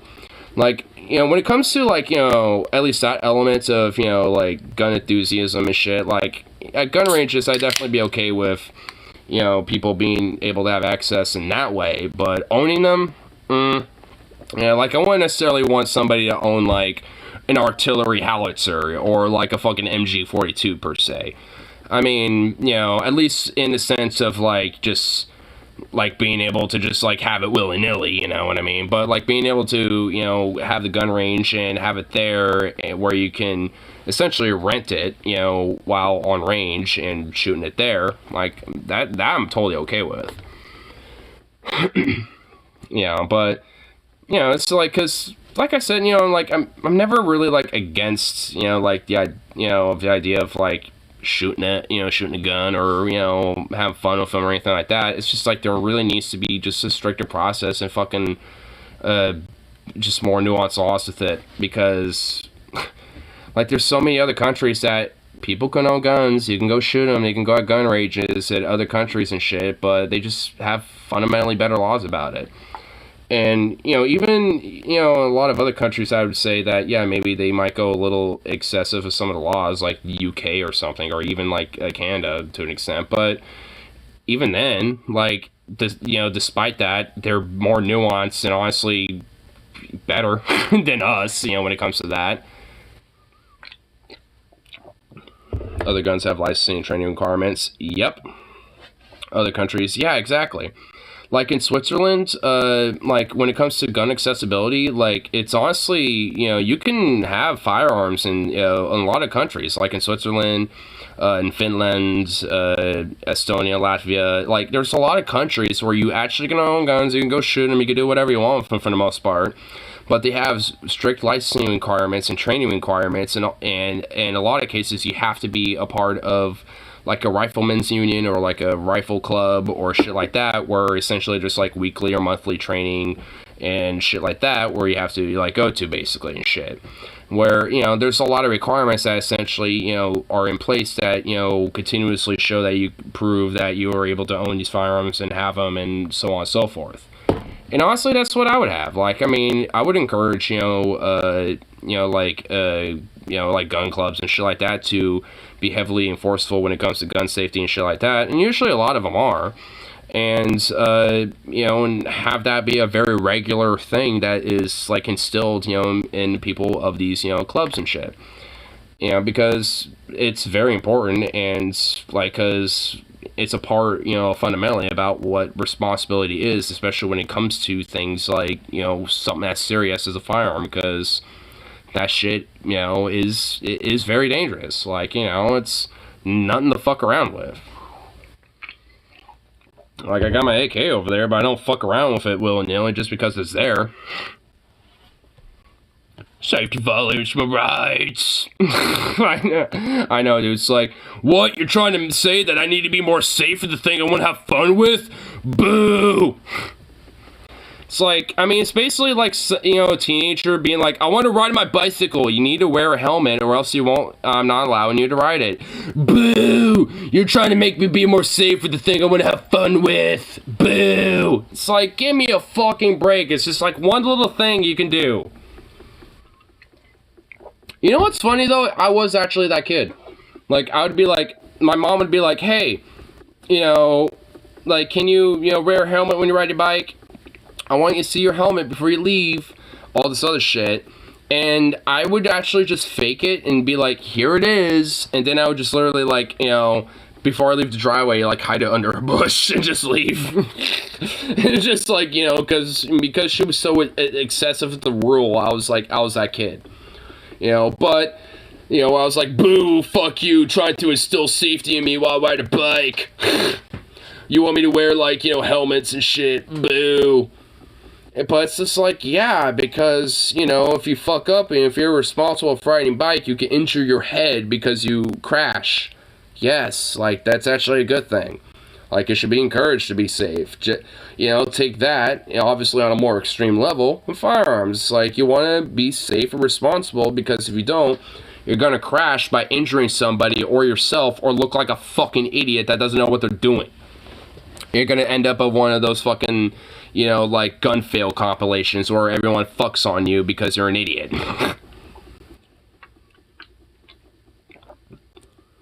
My own cat just died today. Yeah. Really sorry that happened to you, man. I mean, I know how it feels because, I mean, I lost Bandon not too long ago. I mean, I know it's not the same thing, because you're more aware and had more direct knowledge of it, but, I mean, it still sucks knowing that you lost, a pet, especially a cat. But, you know what, here, I'll make sure I'll drink this extra hard for our boy. I mean, at least he was in the vet's care. I mean, that's honestly the best thing, I mean, that could have, at least, happen for him, given the circumstances, at least be in the vet's care so they can make sure he's at least somewhat comfortable. Turkey lived a long life. His name was Turkey? Aw. Turkey. Aw. That's good. What a cute little name for a cat.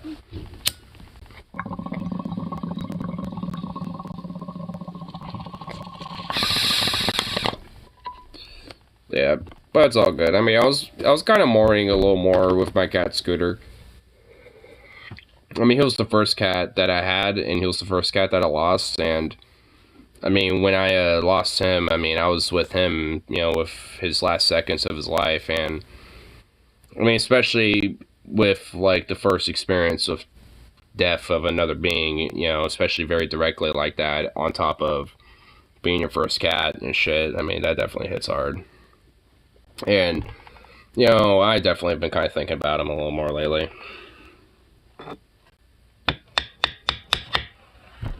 Thankfully, Turkey was the only male in the sea of female kitties. I'm assuming he at least, has, the next of kin, out and about all over the place. Or was he neutered? Was he neutered, boy? Because if not, then damn. I hope Bandit at least has a few next generation kitties. Because he was with one of our old roommates that, funny enough, how we found how we knew him was because of he was a salesman for Allstate at the time. But he actually was very friendly and pretty nice with my mom and shit. And actually, kind of became friends with her a little bit. And after some bullshit and some time, you know, actually moved in for a while because he was in a hard spot and all this other shit. And basically, a bunch of details that, unless they want to spend like hours in on, sometime later, he actually eventually found a little kitten when he was homeless. He came back one time to help us out with like financial shit because, he was at least making a little money, but because of that, we gave him one last chance and he brought a cat, Bandit. And he was a little kitten at the time, and oh my god, he was the sweetest, cutest little boy. Oh. And basically, when he finally like left after relapsing again, and got homeless again, he wanted to take Bandit back because he thought it was his cat, and I mean, really, it was. But we all kind of thought, and even he agreed, which initially when he left Bandit here because initially he even agreed that, yeah, Bandit would be better here and would be safe here.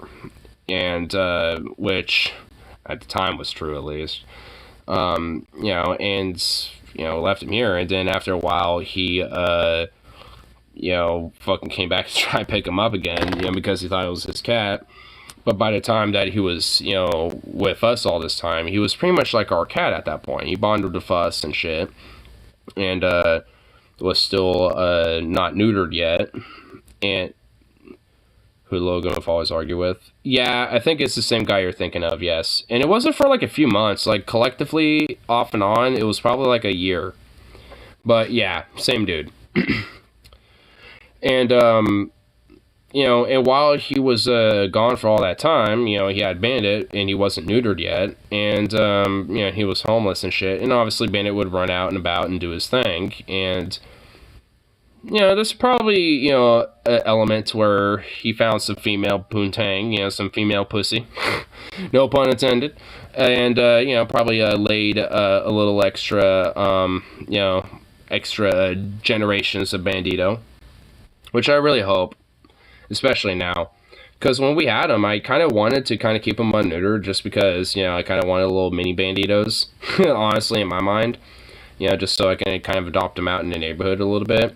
But he was spraying and, marking his turf all throughout the house, and it was a very big fucking problem. So we, like, neutered him within a week because of that.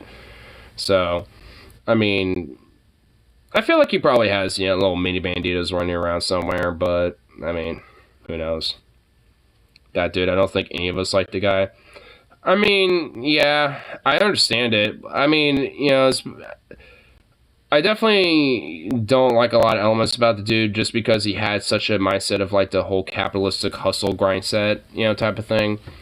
But, I mean, personally, as, like, a person, like, he wasn't really a bad dude, but he was just in, like, a really rough, fucked up situation where, it's like, it's kind of hard to like a dude like that, especially with his personality, when he's in a situation like it was, because he never really was inherently like a bad dude, but he had really a lot of fuck ups, and frankly, pretty gullible. Was he a bad dude like Corn Pop? I wouldn't necessarily say like Corn Pop. Just somebody, because of drugs, unfortunately, has, like, deteriorated him into a sense of where, like, some of his potential's kind of, been, degraded because of it, you know what I mean? He worshipped the bassist, bro, grind set, but didn't partake himself. Yeah, essentially.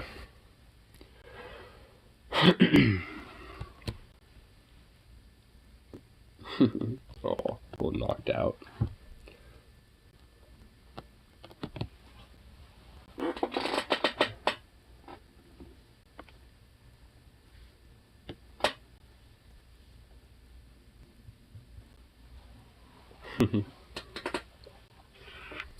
Little sleepy boy.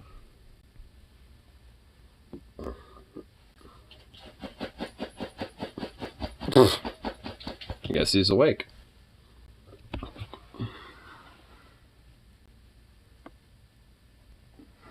What the fuck? What is this? It's like a little beetle. Whoa. That's a fast-ass little beetle. What the fuck? Okay. My sister used to work in an Amazon warehouse. That's some brutal work they put you through. My dad did that for like 2 weeks before they fired him because he wasn't productive enough. And the same guy I'm talking about, Matt, he did the same thing. That's actually how my dad got into it, because both of them worked for a temp agency, and the same one, and I think it was called Select Temp, and they had a contract with Amazon where, you know, sometimes they'll have some of their temp workers work over for Amazon and shit. And when it comes to temp workers, especially when they are contracted to another company, that company basically, because they're not liable for those workers, like, you know, their actual workers are employed with the actual company, they can do whatever the fuck they want with them and essentially treat them like, you know, literal slaves for all intents and purposes, or like a fucking serf or a peasant. Hey, temp agency. Yeah, fuck temp agencies. Like, they manipulate you and swoon you in with, like, you know, hey, you get paid minimum 4 hours, or this or that, or maybe certain bennies here and there shit, but fucking just fuck that shit. It's horrible.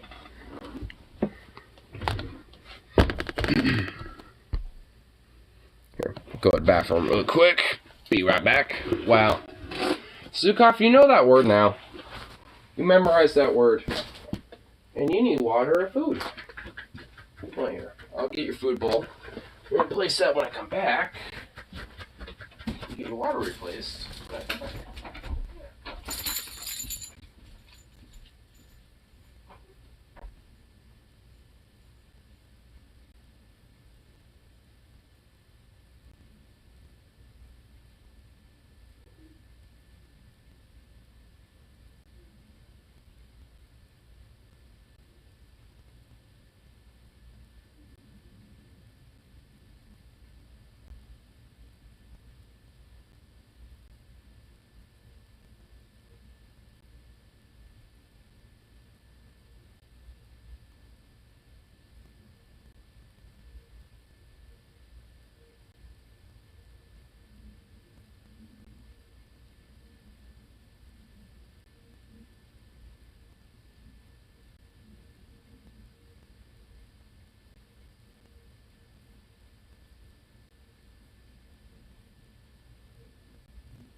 Such a goofball. There we go.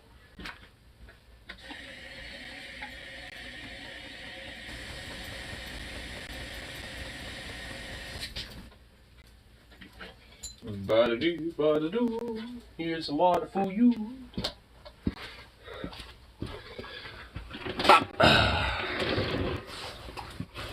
But yeah, temp agency is a cringe. I mean, honestly, it wouldn't be as fucking terrible if they were essentially treated as equal as like any other fucking worker in any other company and shit, and if they were contracted to those companies, treated just as equal to the employees that are worked and contracted with the company too. Like, if it was just like, you know, basically a third-party way to help get more easier access into other jobs and shit like that, but treat it exactly the same and uphold it to the same, like, rules and shit, I could probably see them not being as bad, but all in all, fuck them. So they really shouldn't be a thing. Be a bunch of bullshit, I tell you what.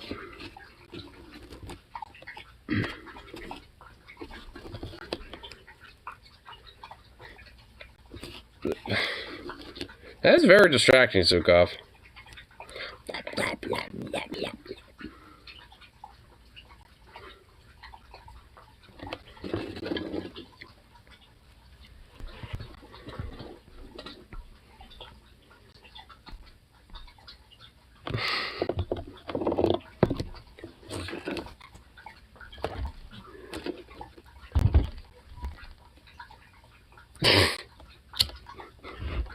So distracting.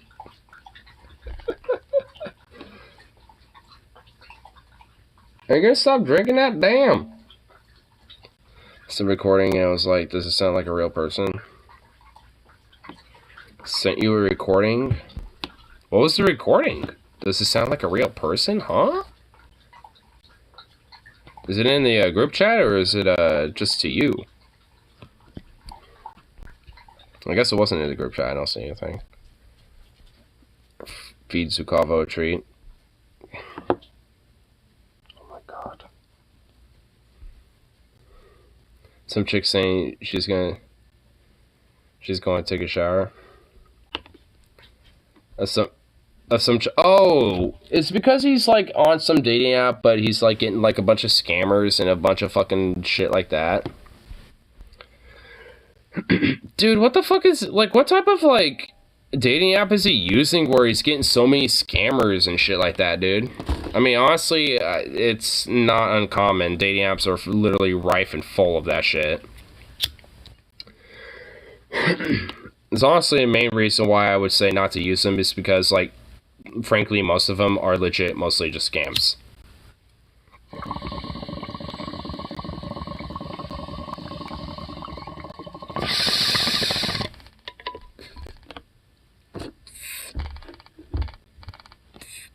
Basically, probably boomers and scammers. Yeah, probably. They date out most of our bots these days. Yeah. Like, honestly, that's really mainly my problem with him. And I think that's why, you know, there maybe is an element of people that have such a vitriol against him. It's because they don't necessarily realize, like, how much bots are rampant within fucking dating apps. Because they really are. I mean, we'll see, like, the equivalent of these, like, dating app bots, you know, in live chats on YouTube. Like, even in here, every now and then they'll pop up. Very rare, but they'll still do. Even in the comments on a video. Like, I mean, it will do this shit. Like, I mean, it's like all this type of shit is not really unique when it comes to, you know, like, dating apps, but, I mean, they're no exception. I mean, so it's like, yeah, frankly, yeah, there's just a legit strong chance that, like, a lot of the women you're seeing are not even legit real. They're, like, the pictures you're probably seeing are real women, but, you know, the people you're interacting with aren't. Like, they're not those same women. Because it's like some sort of catfishing scam for the most part. Just think how popular a dating app that actually vets users would be. Too bad capitalism won't allow it. I know, for real. Like, if you actually had to give some actual, like, basic information about you that proves that you're a real person, you know, before you use the dating app. Oh my god, yo. Imagine if that was a thing.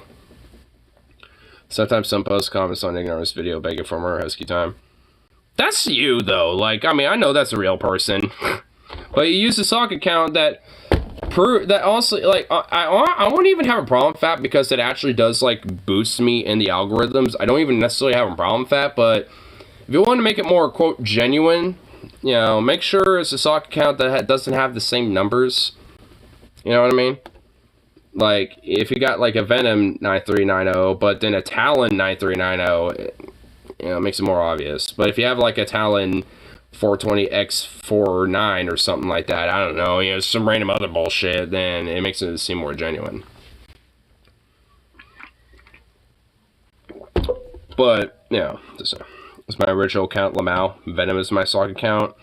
Well, at least in this circumstance, on this channel, I mean, this is your main account, so, I mean, you know, Talon's your sock account over here, but either way, I'm just saying, you know, it's just like, I don't even really have a problem with it, because, I mean, it's, like I said, you know, especially for me being a smaller channel, that does actually help boost me in the algorithms where other people, you know, view me.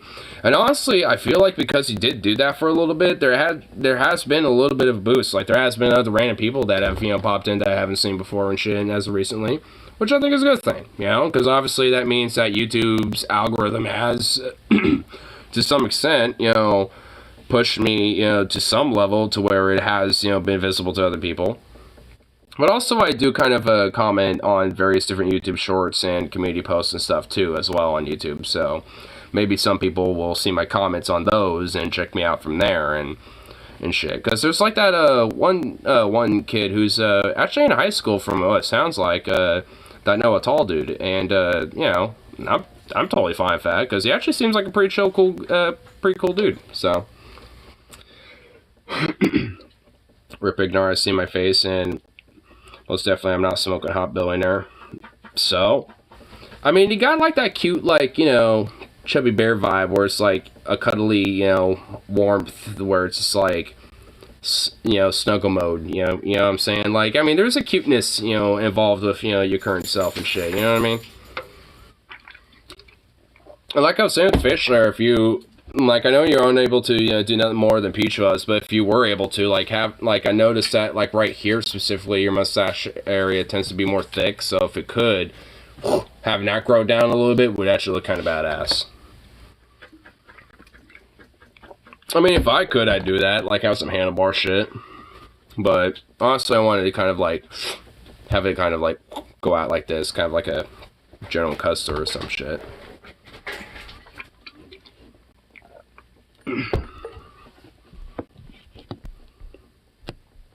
I enjoy a snuggle, but all I get is struggles. Well, when you get up here, even though you might have struggles still, there will be different struggles, but you will also get snuggles from various different people, because people are a lot more accepting and normalize just basic humanity and empathy around here. Even if they're like libs or even like moderate conservative types. At least in Portland specifically. Outside of that, I can't vouch for that. Outside of Portland, can't vouch. In Portland, I can vouch. 95% of the time. The other 5%, you're probably going to get some weird foo-foos. Mostly, unfortunately, probably like some homeless people in a drunk binge. And sadly, that is just, you know, the circumstance of the homeless crisis, not just in Portland, but in this country in general. I see you sneaking for this little bone. You want this bone? Ow! Fuck! Go to Sanctuary. Dude, fuck yeah. I do it. Honestly, like, okay, I know, I'm not even gonna say it, but I know there's some, because I know there's, you know, you don't want to know it, but I have, you know, some fashion, you know, things that would be perfect for the Sanctuary. Let's just put it that way. What's Sanctuary? Literally an underground sex club in Oregon, or in Portland specifically. I've never been to it, but I want to. Because I guarantee you I'd find very like-minded people to me when it comes to the more furry / like pup play ventures and stuff like that. Yeah, come on, you want this? Fight like a man, bro. You're a man now, bro. You're a little over a year old. You're a man. Come on. Like Fantasia in Huntsville. Yeah, pretty much. I don't know what Fantasia is, but I'm assuming it's a sex club in Huntsville, Alabama. Which sounds like, you know, a sanctuary, no pun intended, in Alabama for people like you and I. Well, you know, like, I mean, you would have to, when you get up here, you have to tell me literally everything you know about Alabama, because honestly, like, you throw shit like this out to me, which shows that, like, there is, like, exceptions to the rules of Alabama's a shithole, which makes me think, like, as long as if I visited that state, you know, went to these very specific areas, you know, directly and avoided everything else that makes Alabama shit, then I probably would have a good experience there, you know what I mean? It's like, I mean, because you will throw shit like this at me, where it's like, oh, okay, Alabama isn't maybe too shit, but then you throw, like, the People's Bank of Alabama at me, where it's like you can't even use their fucking cards outside of the damn state, and you can't even fucking, like, you know, basically be openly queer outside of places like Huntsville or Birmingham or some shit, you know, and whatever the fuck, like, yeah, like, plenty of shit about Alabama, that's just shit. But if I were to do, like, you know, a positive only Alabama, you know, tour, you know, of the state, I could probably find, you know, positives out of it. But I mean, but they would have to, like, you know, find every positive thing in every positive area and location about Alabama, and then basically make a route that minimalizes the shitholery that I would have to traverse to get to these places. So it would be a mish, and it would be a very logistical calculation type of thing. But nonetheless, I think it could be possible. I know some states, you know, like the shithole states of the South, like, I mean, some of them do have, like, their exemptions of the rule. You know, I feel like, you know, places like Texas, you know, might have it. You know, seems like Alabama to some extent does. You know, like, there's some states that have, kind of exemptions within their broader shitholery that is at least somewhat positive. You know, so it's just like, if you can hyper-focus on those areas and only traverse in those areas, basically, then you should be Gucci, and you probably would have a good positive experience over it. I know this much, if, like, you know, you visited the Ross Perot Museum in Dallas, like, I know for anybody in general, they would have a pretty cool experience, because that fucking museum is an art and science museum, and it's pretty fucking dope. There's some pretty cool shit there. I wouldn't necessarily, it's like the equivalent of, like, OMSI up here, but it's somewhat similar. I'll still quad pass. I don't want anything to do with that bullshit. I don't blame you. I don't blame you. I mean, it's just like, I'm just saying, if I had, like, the money and and the wherewithal and the logistical power to just say fucking and maybe try, like, I do it for, like, YouTube content, you know what I mean? Like, do a vlog of, like, all the positive things, like, I find within a state, and do, like, a vlog series of that shit. Like, that would basically be the reason why I do something like that, you know what I mean? Like, I want to do it for just no reason. Honestly, that would probably make for some legitimately good content. Somewhere extremely stressful when I could go on vacation somewhere that isn't. Exactly. That's why, I mean, for me, it wouldn't even be a vacation. It'd be for content, so more or less, it'd be like a job. If you come down here, I'm gonna bug you into picking me up. Y'all. Like, if I get, if I get a ticket down here, I'm buying 2 tickets up here. And the 2 tickets up here are both gonna be one way. So, yeah. If for some reason, you know what? Honestly, like, if there is an excuse to go to Alabama, you are actually the main reason for Revenom right now. Plus, some of these other positives. Because then, we could spend, like, a week or 2 going to these different areas and shit like that. And then from there, we can just, fucking just dip. Just fucking yeetus deletus out of that fucking shithole. There we go. See, at least for Alabama, there's somewhat of a reason to pick his ass up, and then we party even more. Party some more, right up here in Portland. Oh, you know what? Speaking of which, I was recommended something fucking awesome last night when I was going to bed. YouTube recommended me The Dead Kennedys live from Portland, Oregon in 1979.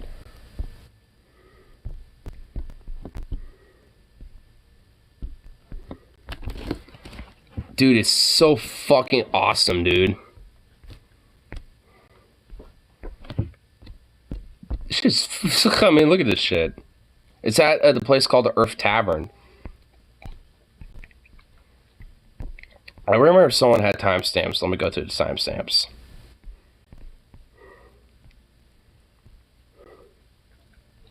Let's go right here. Dude, imagine being in 1979.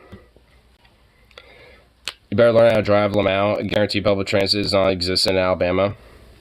I'm white. Do you think they're going to give a fuck? As long as I play nice and I'm very responsible and be like, hi, good sir, I'm just, traveling and, and I happen to, just, like be visiting and, visiting my friend because I'm a very law-abiding, responsible patriot and I, want to visit my patriot friend here. If I played along with their rules and pretended to be some blue line fucking, like conservative or some shit, do you really think they're gonna give a fuck? Well, Zukov really protests that. He's like, no, don't do that! Outside of a big city, there's no public transportation. Yeah. I mean, it's not like I don't know how to drive, but I need to, like, schedule fucking actual driving fucking tests with the DMV and shit. And from my understanding, they're still kind of backlogged, unless that's changed at this point. So it's like, DMV sucks around here. Don't hitchhike down here. People will assume you're homeless and call the cops. Well, I'm not going to be doing that. Put along for what? You want to get a bum ride from Chuds? This sounds like an awful idea. I mean, like... Well, the difference, I guess, from between me and you in this circumstance is I've been around, like, Chuds. I've been around, like, the far right and, like, even the fascist right.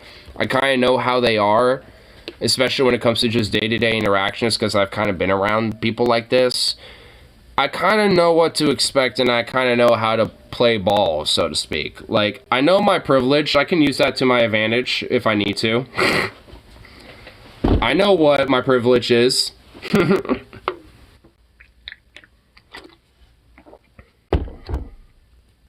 For license, they're always backlogged. You need to schedule a few months in advance. See, that's what I mean.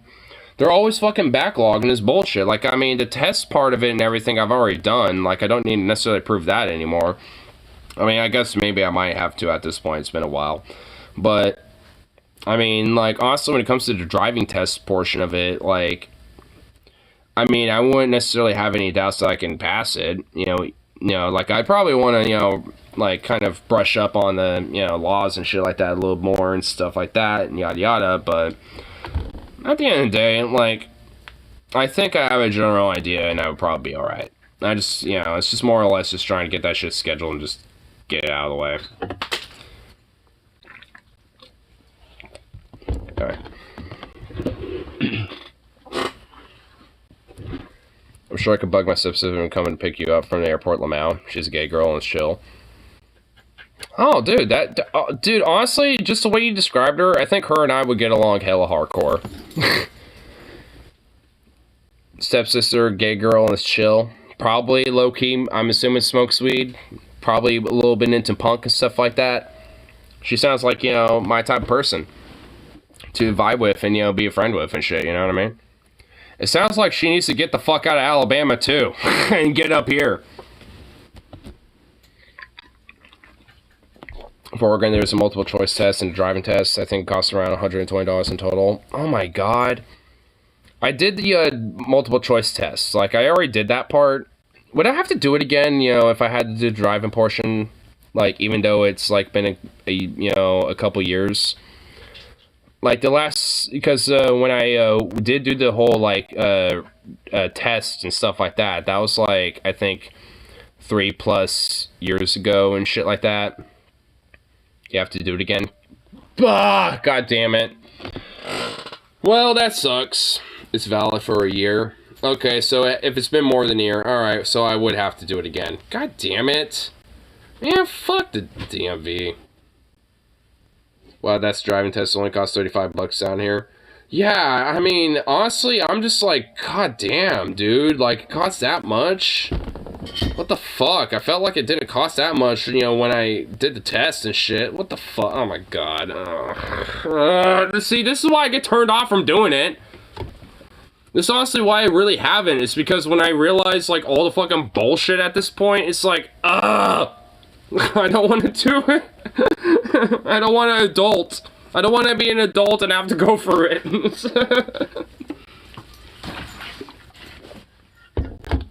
It's like, ugh. The other option is Washington, which is much more chill with scheduling. The downside is you'll need to convince someone who lives in Washington to use their address, but Washington still costs the same. And I don't know anyone in Washington. I mean, that's the problem. I mean, I guess if I could convince Logan's mom or something, I guess, but... like, I don't know if I really want to go all that way.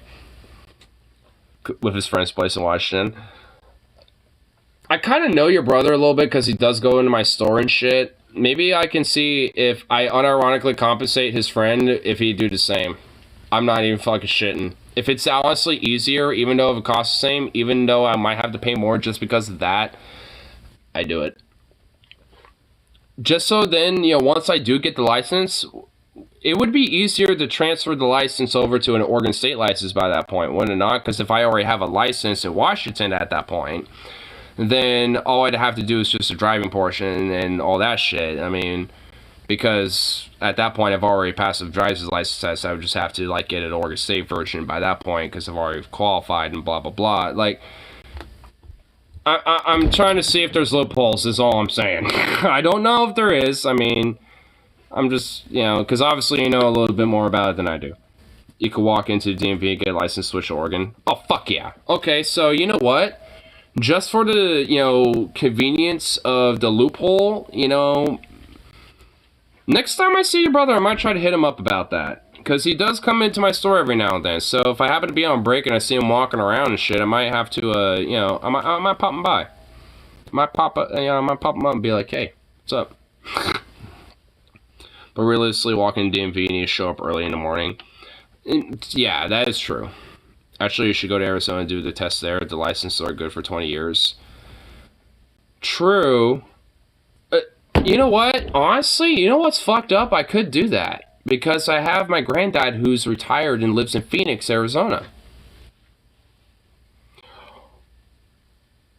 Oh my god. Because if that's the case, I could just not do anything for like 20 fucking years. See how many old fucks live in Arizona. But if you think about it, for my convenience... Ooh, but the thing is, it wouldn't last 20 years for me because my granddad might not live outright 20 years. So that address might no longer be valid within the 20-year margin, but I can be able to switch it over by that point.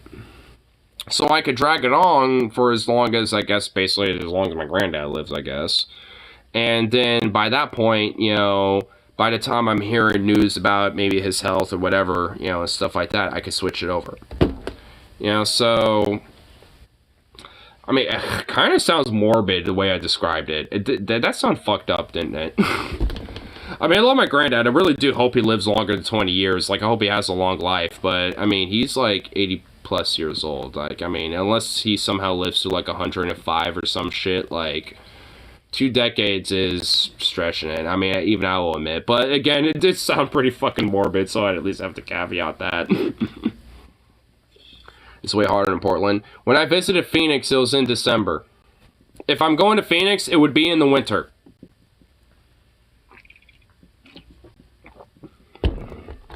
Mom moved us from Arizona to Alabama because of rising cartel crime, Lamau. Cartel crime, give me a break. Dude, Phoenix is so sprawled that, like, I mean, one neighborhood would be, like, 5 miles away from the next. Is the winter hot also? Yes, but it's tolerable because it's basically the equivalent of a, quote, temperate summer up here. I can handle that. Like, and all the activities I was doing in Arizona weren't necessarily totally outdoors, but there were a lot of outdoor activities I was doing, but they were tolerable because it wasn't that fucking hot. Ironically, Alabama has a higher crime rate. Yeah, a violent one. Yes, yeah, a violent one at that too. Yeah, that's what I find hilarious about that. Oh my God, cartel crime is rising in Arizona. Let's go to the violent crime rate, you know, of the world, of the country. Going to Alabama, where it's worse. The only shit to do in Phoenix is outdoors. The place is hella boring. If you like Air Force museums and stuff like that, I mean, there's indoor things. I was at the Phoenix Air Force History Museum and shit, and that is really fucking cool because I saw an F4F Wildcat landing, like a restored F4F Wildcat with like the Royal New Zealand Air Force livery on it. Like, that shit was really fucking cool. Like, they had a Hungarian MiG-21. They had all sorts of really cool shit. Like, a few North Korean MiG-15s and MiG-17s. Like, it was some, like, they have some cool stuff there if you're into shit like that, like I am. So, there's some stuff in Phoenix. Maybe it wasn't near me. Phoenix is really sprawled. Yeah, from where we were, it took about, like, 30-something minutes to get to that museum. Again, because Phoenix is sprawled beyond fucking recognition. Like, I did, like, a little boat tour of this little lake that's outside of Phoenix that does little tours and shit, and that took, like, an hour to get to. So, like, you know, Phoenix is sprawled beyond recognition and is fucking ridiculous. And pretty much everything took, like, either 20 to 30 or more minutes, up to an hour or so to get to. It was ridiculous. Your strange brother is a paramedic in Phoenix? Huh. Well, I mean, frankly, I mean, there's... considering that, there was really, like, a very minimal chance you're ever going to meet him. Even if you were in Phoenix, like, there's, like, almost no chance you're probably going to meet him. Because he's probably going to just be, you know, wherever he's stationed at, you know, with the EMTs and shit. Or home. Or doing some outdoor activity that's outside of Phoenix. The shows two when I searched, the one at the airport and one on Mesa. I think it was the one on Mesa, because it wasn't near... well, hold on. It was the airport, though. There's a museum that was the airport. That was the one that was, because the F-4 Wildcat that I saw landed at the airport. So I think that was it. It wasn't like the actual airport where all the, you know, regional commercial flights go into, but it was like its own, you know, museum / airport where, you know, planes can come into. Like, it has a... you know what? Hold on. I could probably look it up on Google Maps really quick. Here. Let me take the screen down really quick. And let me go on Google Maps.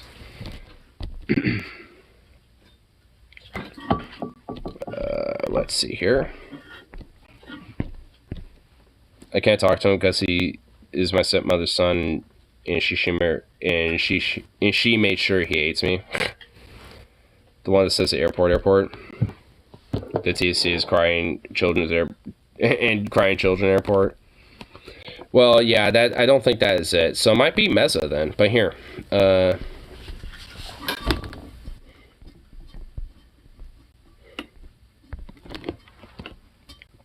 right, here.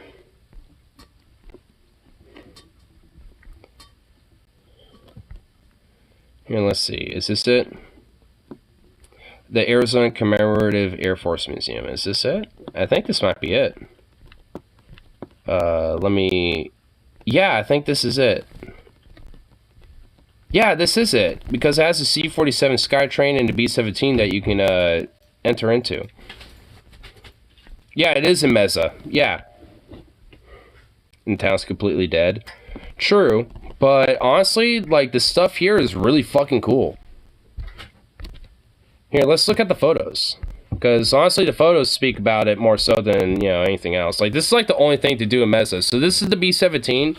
And also, the parts, I know you would know of it, Rip City. The bomber that's off of McLaughlin, that bomber that used to be there, they actually shipped it here to restore this B-17 right here. And you can go inside of it and take tours of it.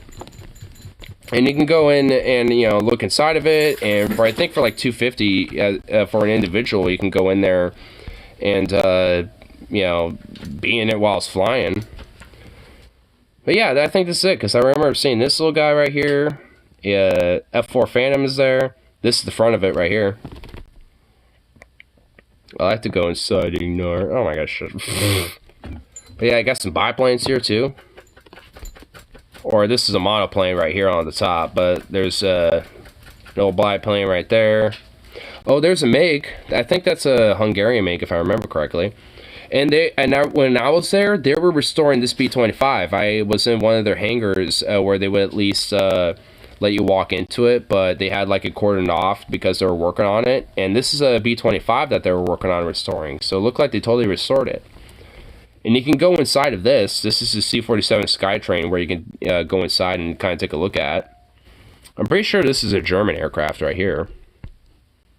It's a little too pixelated to see, but I'm pretty sure this is a German manufactured aircraft during World War II.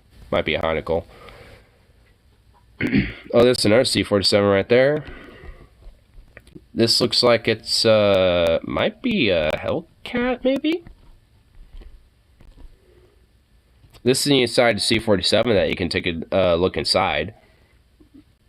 Oh, here's this. I think right here might be some of the B-17 that was shipped over from Milwaukee. And there's a P-38. You can tell right here from the. Is this a P-38? I don't know, maybe not. I don't know what aircraft is right here. I initially thought it was because of the twin tail connection with the elevator system right there, but that might not be P-38. Oh my god, look at that. Oh, that's a nice fucking picture right there. God damn. Man, I love a fucking B-17. I'd love to fucking be in one when it's flying. That'd be so fucking cool. Oh yeah, here's the MiG. They actually, when I was there, they had this outside. So I guess they moved it inside. But I'm pretty sure this was a MiG during the Korean War. You can see some of the kill marks right there. 4, 5, so 9. Yeah, this place is just really, really cool. Oh, I remember seeing this. Yeah, I mean, yeah, there's a lot of just various different things, helicopters, you know, the aircraft and shit. I mean, it's just a really cool place to check out. At least for me, but I'm kind of a sucker for shit like this. I wonder, do they... Oh, I remember seeing that MiG-21 when I was there. I think this is a Hungarian one. Yeah, it is. I can tell, because that's the Hungarian Air Force roundel right there on the tail. Do they have the F4F Wildcat that was there? Some fucking anti-aircraft guns they can check out. Ooh, what plane is this? Oh, I don't remember this. It's another plane you can go inside. See, look at the luxury we were robbed. Look at what we were robbed of. Like, I mean, honestly, really. Like, let's break this picture down right here. This is like commercial flying back in like the fucking 50s and shit, dude.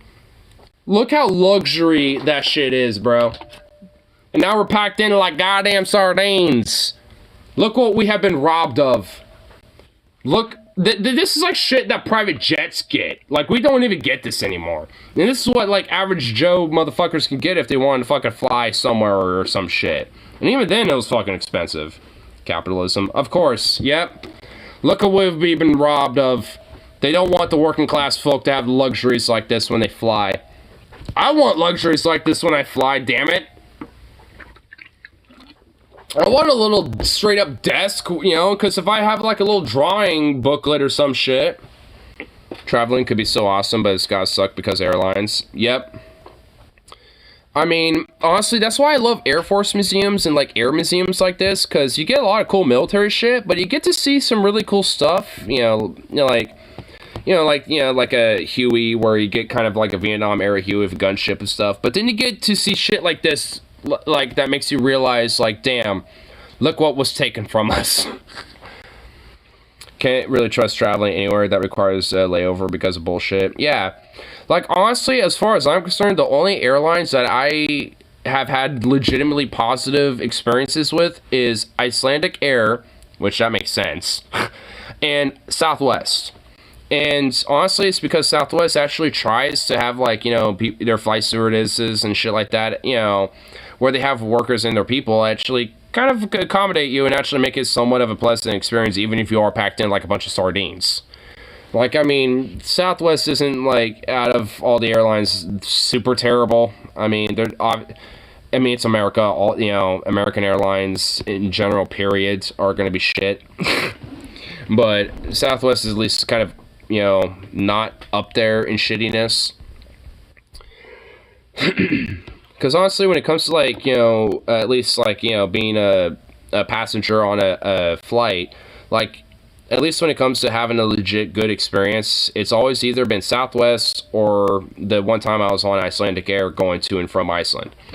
You know, like, those are pretty much the only times I've legitimately had, like, positive experiences on an airline where, like, the stewardesses don't want to, like, fucking open the emergency fucking hatch and just, like, launch everyone out of the fucking plane and just kill everybody in themselves and shit.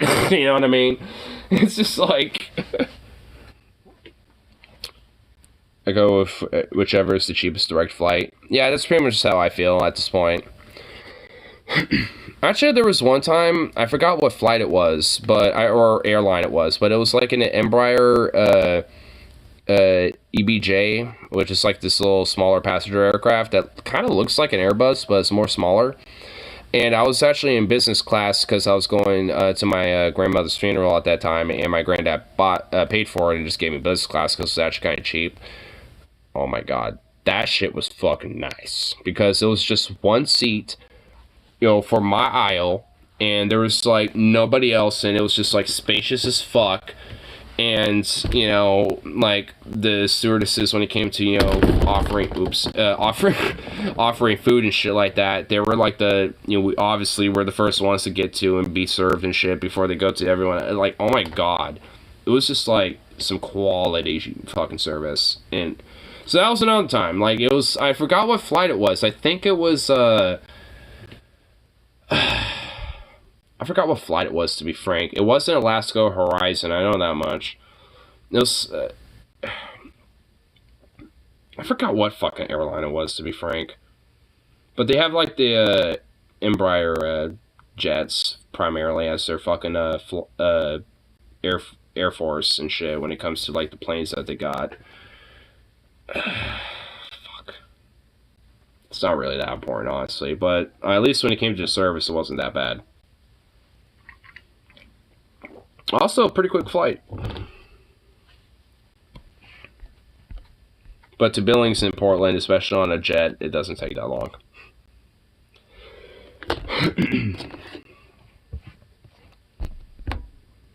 Oh, here.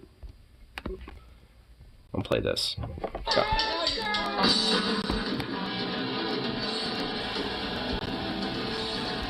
Got hella stun locked. Now I kind of want to show this a little bit. So yeah, this is popping up for a while. Sadly, there's no direct flights from Alabama to Portland. I mean, that's fine. We'll make it work.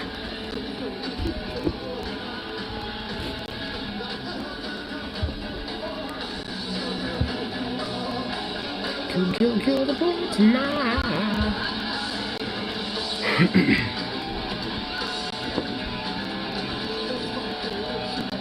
Dude, Joe Boy Afro had like a little mini fro going on, like a little mullet fro, like back in '79.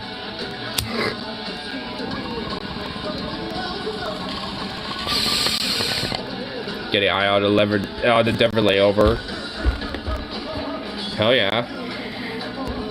Kill the boy tonight. Kill the boy. Kill the boy tonight. Man, if I was born in 1965 and I was able to go to the show or something like that, oh my god, that'd be epic. Seeing fucking Dead Kennedys in '79 would have been a fucking treat.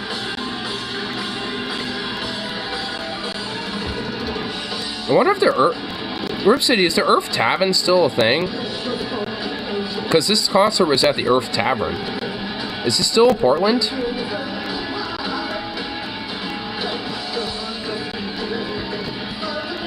Because I kind of hope so, honestly. Because I wonder if so, if the owners are still alive and shit, I'd be like, hey, how's the Dead Kennedys concert back in '79? I've been at Denver Airport and there's boxes for people to deposit weed before they get on their flights. Really? That's kind of... Oh, man, that's kind of shitty. I mean, I get it. It is understandable, but... I mean, that's kind of shitty that, like, they should have, like, a cannabis smoking lounge. You know, it's like, hey, before you go on your flight, you know, we'll have this cannabis smoking lounge and actually have stewardesses, you know, when you check in, be like, hey, just in case you have a forgetment of being a stoner, being like, hey, you know, like, what time your flight is and shit like that, and, you know, they'll keep track of the time for you. But, you know, while you're in the stoner lounge, let's say you forget what time it is, the person could come up and be like, hey, just to remind you, your flight is going to leave in 10 minutes. Your gate is about this far away. Just want to let you know, blah, blah, blah, so you can get ready and, you know, dip out and shit like that at the cannabis lounge. They should have that. Deadass, they should do that. Like, what's the Fed Gov gonna do? I know, like, airports are technically federal government, like, land and shit, but, like, is Fed Gov gonna enforce anything? No. So, like, come on now. We can do it. Well, I guess Denver can do it. There's already conspiracies and weird shit about Denver anyway. I mean, you know, it's like, the least they could do is just say fucking, just, like, go all out. Just have, like, this shit.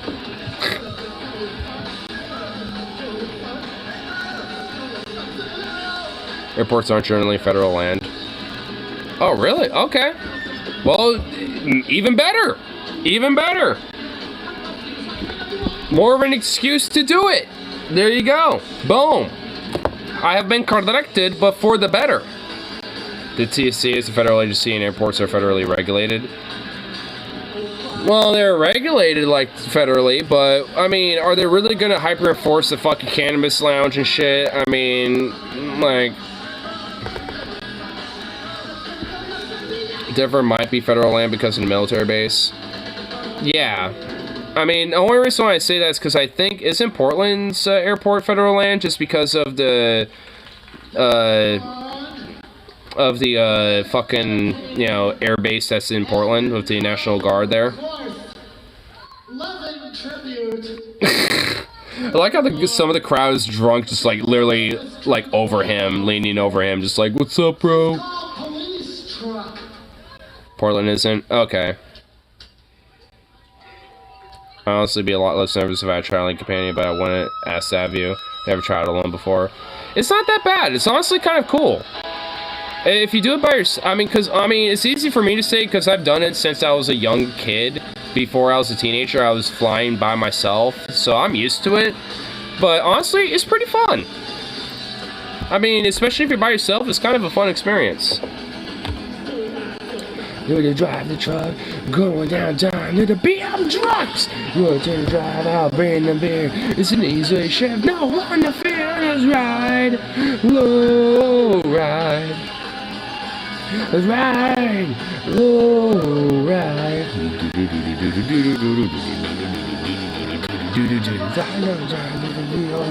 And drive on screaming across the street and ride, I'll ride. As we black road street, ride, roll, ride.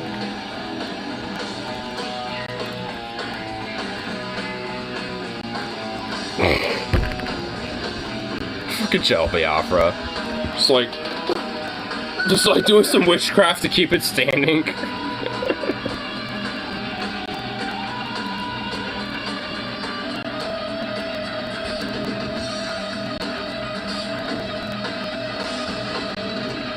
It's owned by the Port of Portland, which seems to be a hybrid city agency. Huh. Max tried to convince me to take her with me when I flee Alabama, but she wants to go to Seattle. I mean, if she, like, honestly, it's not that hard to go to Seattle. I mean, if she has connections in Seattle, I mean, honestly, it wouldn't be that hard to get her over there.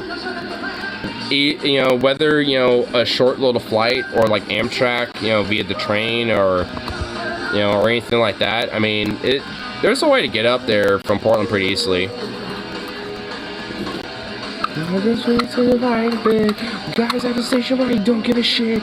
You're doing something wicked. No, it's a reject. Just give it tickets. Let's ride. Road ride. Let's ride. Road ride.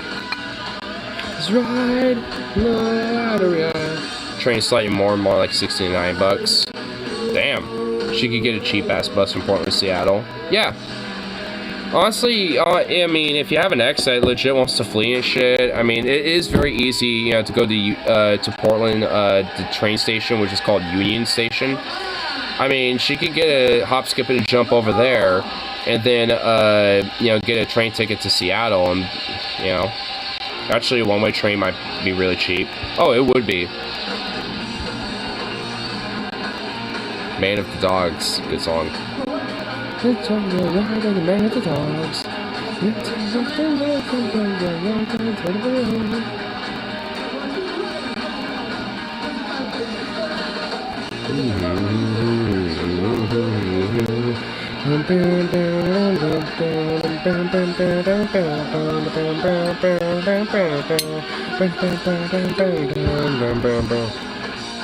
Most city train stations are called Union Station, though Seattle's has a funny backstory. Huh.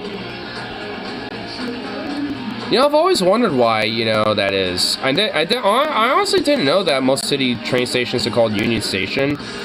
But I always wondered, I mean, why are they called Union Station? I mean, if that's the case, like, I've always wondered why Portland had it called Union Station, but if that's the case, then I guess there must be something to it.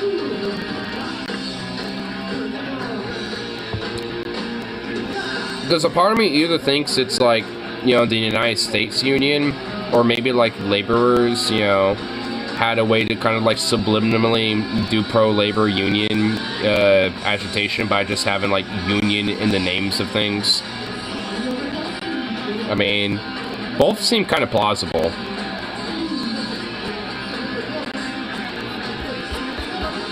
I don't know why that is. Seattle's just replaced by King Street Station, but their Union Station still exists. It's currently unused.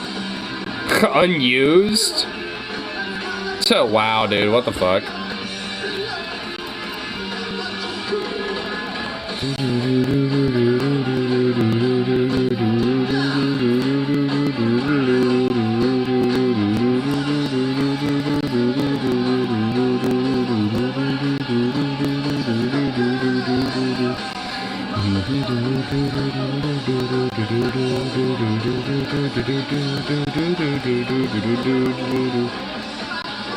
Also, a lot of West Coast cities have Pioneer Square. Why do we just repeat names? Like, can we just be a little more unique? I thought that, like, the Pioneer Courthouse Square was unique. What the fuck? We're not unique? Boo!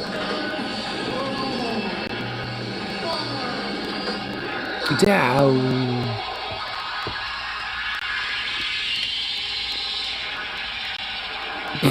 Fucking jello. Oh, what? According to Smithsonian, they call Union Station for a really dumb reason. Really? California Uber Alice.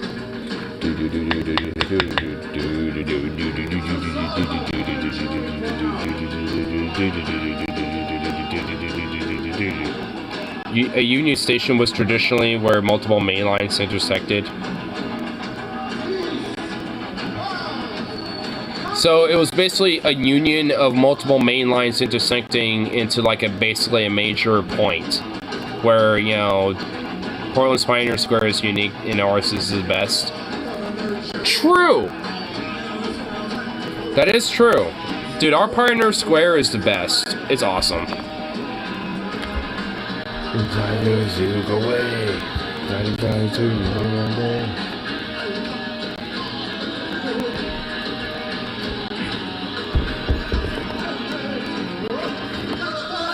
Uber Alice, California, Uber Alice, California, Uber Alice, California.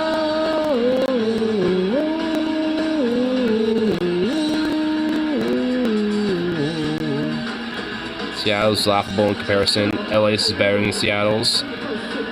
And thus that means that, you know, we're better than LA. Good. Besides, LA's got, like, fundamentally worse problems than we have. Like, whatever problems we have, LA has it, like, 1,000 times worse. True fact.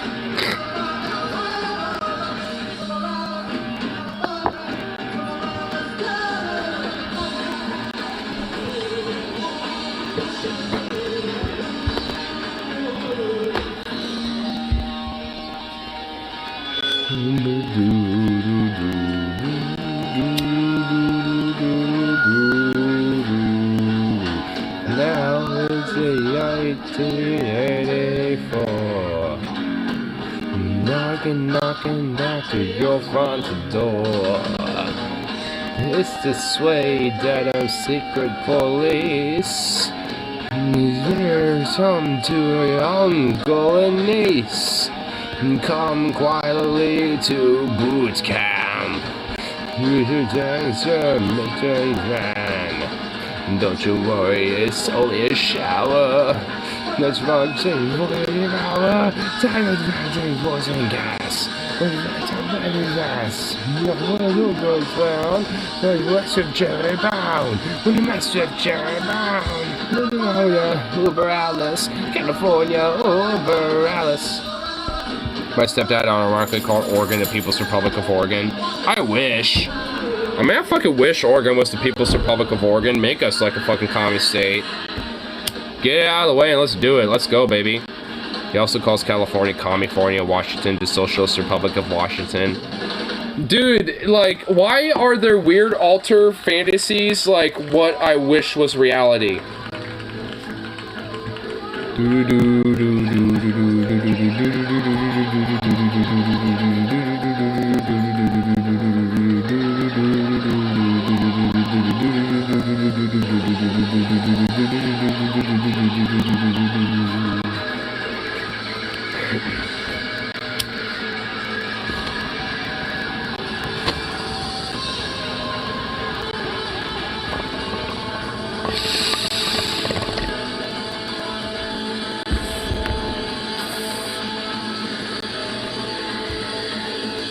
They're threatening us with a good time. Meanwhile, Washington gets away with having the most aggressive tax system in the country.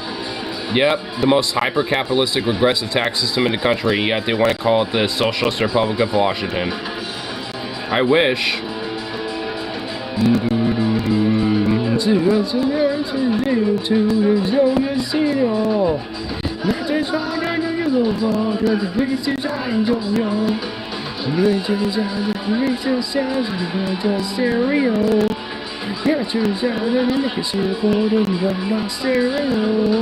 It's time to race. The man, they're moshing him to the ground.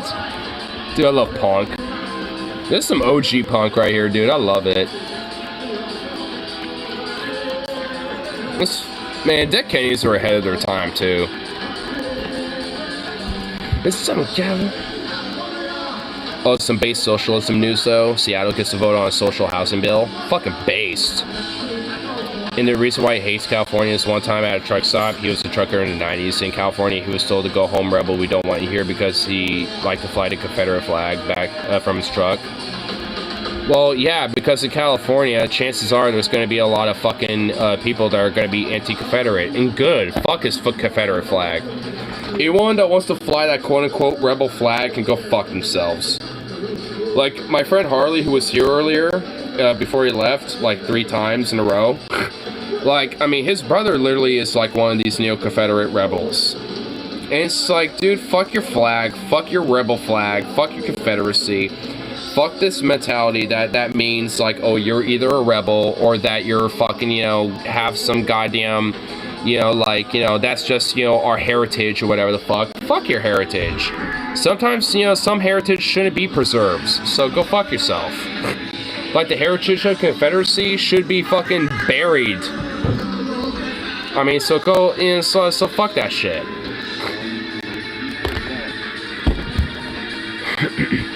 It's like, what? Oh, the heritage of, like, you know, slavery and fucking, you know, plantation-owned slave drivers and whip draggers and shit like that. Oh, yeah, that should be preserved. Fuck you. You know, the heritage of the Klan and shit.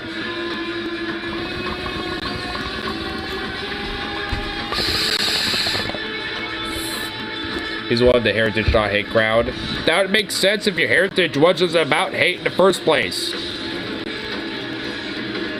If the heritage of that Confederacy and shit wasn't about hate, that'd be one thing. But guess what? It was.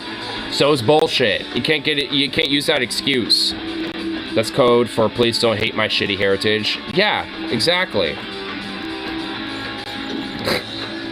More like heritage of my fifis. Wah.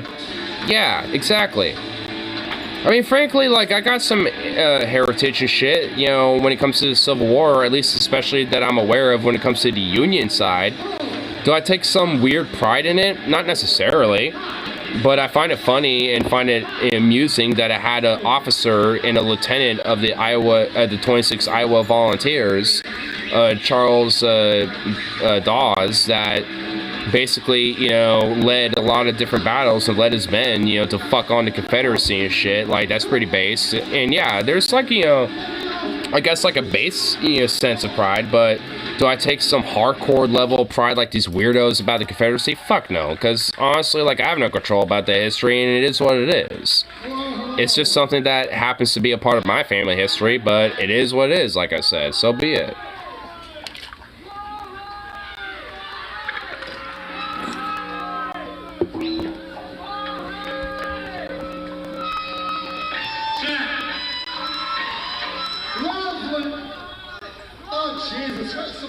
That's ridiculous. I hit the off switch on this mic by mistake. I've switched my mic by mistake. I'm related to people who fought on both sides. On the Union side, I'm related to General Burnside, and my real dad had Confederate ancestors. Damn. That was Chemical Warfare, short edited version. Edited for AM airplay. Why does everybody want rawhide? I know, but I want to know anyway. Everybody wants rawhide. They do play it eventually. I just want to get to this part because it's kind of a funny little story.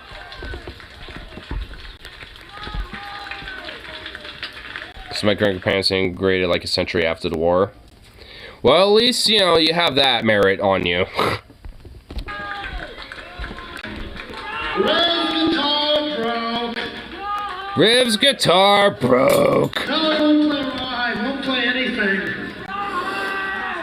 Play the theme from the Dinah Shore show. Who wants to be Dinah Shore? Whose alter ego is Dinah Shore? Oh, his fist didn't go up so quickly this time. Charles Manson, someone yells that out. Yawn. Yawn. Yawn. The one side is Italian, so I'm definitely related to fascists. I mean, I don't know. Are you sure about? Because I mean, there were a lot of communists and and partisans who were against the fascist regime in Italy. So, I mean, there's probably an off chance that your ancestors, at least on the Italian side, probably were against that. I'll tell you a story. About the last time I was in Portland.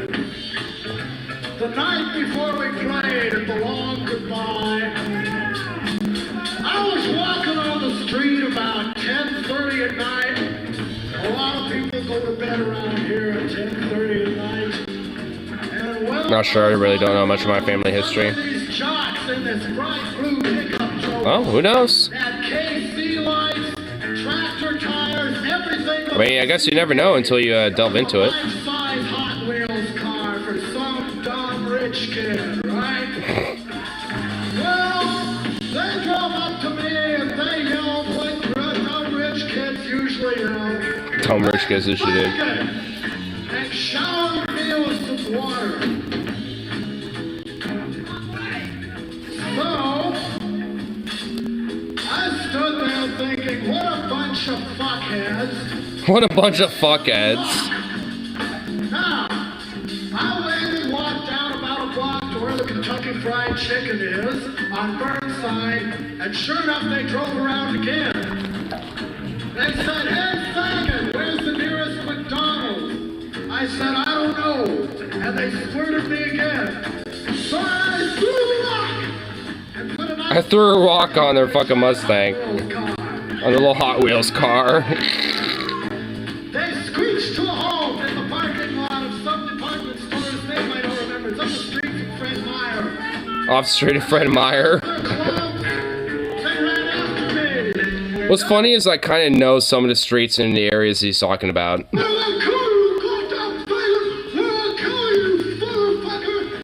Okay, motherfucker! Sounds like a typical rich kid from West Hills.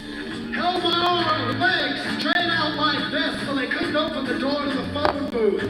So they began charging the phone booth, beating on it with their club. The stadium Fred Meyer? Yeah, Joe Biafra is unironically probably talking about the stadium Fred Meyer, dude. It's still there. I just looked at them. I just looked at them.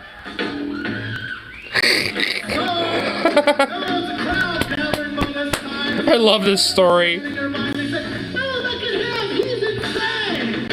What's this bar called? Earth Tavern. This is back in 1979 with the Dead Kennedys. I yelled at them, "Hey, you don't get lost, get right away!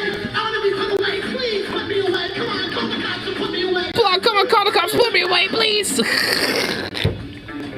Alright, faggot! We're calling the police! Oh, we're calling the police! Call the police! So they called them. And I go, oh, my savior, I'm away from these jocks. He opens up the door. Get out of there, you! Throws me up against the car, frisks me, shoves me in the back. Then he goes over to the jocks.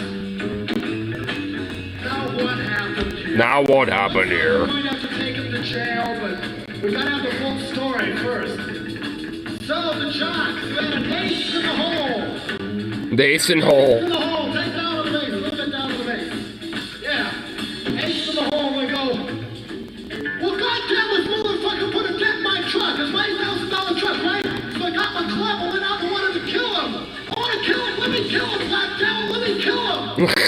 So the cop made me go home. And he tried to see home. And he confiscated their club and my rock as permanent. And I thought, so this is Oregon, huh? So this is Oregon, huh? Oregon. Tolerant Oregon.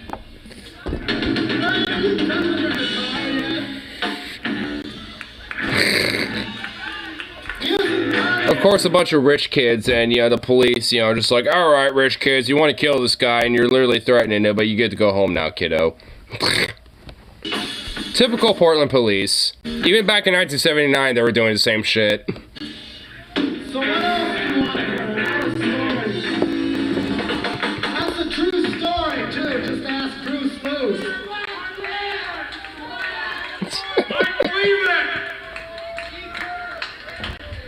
No, you didn't do it. You don't have a Grateful Dead t-shirt on. No, I know what they look like.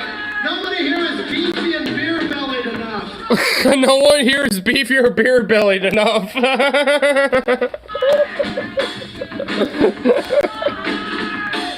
Oh my god. What the fuck is Lincoln? Dude, Lincoln High School there, Jello. Yep, that kid, whoever said that knew it. It's a high school. Here you go, Lincoln.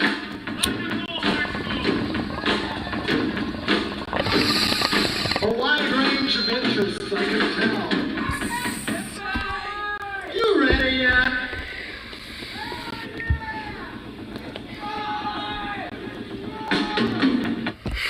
Technically speaking, the Dead Kennedys are peak punk. Just think how many puritanical assholes felt that when they heard the name. Oh, dude, for real, dude. I mean, this is what I mean. Like, this concert, especially for Portland, I mean, this is like peak punk era Portland right here. Especially with the Dead Kennedys being like peak punk in themselves. I mean, this is like right here is just like, I mean, they were doing slam dancing and moshing before fucking slam dancing and moshing was a fucking thing. I mean, you were seeing it in a little bit of some of the fucking concert footage there. Oh, that venue was a few blocks away from the stadium, Fred Meyer. Oh, it was! So I knew it! I fucking knew it! Oh my god, dude! They're 21st and Burnside, and yeah, they were talking about Burnside. The KFC off of Burnside, dude. See, dude, this is why I love this fucking concert. I'm so glad you two recommended me this the other night, because watching this was so fucking surreal, dude. I mean, because I know, like, what they're talking about, the references, especially, their story, Night in the Living Rednecks, because that little story that we talked about was, actually a part of their, album, Give Me, Convenience, or Give Me Inconvenience or Give Me Death. It was a part of that. And this is from this show. We need a bar like that again. Dude, for fucking real, dude. God, I wish the punk scene was alive and well again in fucking Portland, because, dude, this shit is so fucking awesome. It was so surreal, so cool to watch this and shit, dude. It was, I mean, oh. I recommend checking that out. I mean, if you just look up Dead Kennedys Live Portland, it should be the first result. Yeah. I'm gonna go to the bathroom real quick. I'll be right back. Oh my god, Zukov, you know the fucking keyword. Goddamn, bro. Boo boo. I'm going this way. Yeah.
The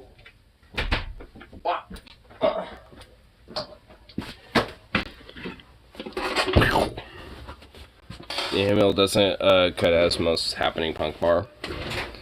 Yeah, I mean, honestly, it really doesn't. Especially, you know, back in like the fucking, I mean, late ass 70s like that. I mean, ugh. Honestly, what's kind of cool is that like a lot of the people in that show probably are still like living in Portland and still around here today. Probably like some of the old ass, you know, punks that might, you know, go to different metal shows and punk shows that, you know, still happen in Portland today and shit. Because I know there's like that Halloween punk bash that happens off of Burnside, like on near Harley's old ass workplace and shit. And I know there's like a lot of different older punks that, you know, have been to that and shit. So chances are there's always like an offshoot where some of the people in that show might have been, you know, might be going to shows today, you know, around here. It's pretty fucking cool. This kind of shows that like punk isn't necessarily, you know, dead by any means, really. Well, maybe more obscure. I mean, it's still definitely alive and well, still doing its thing.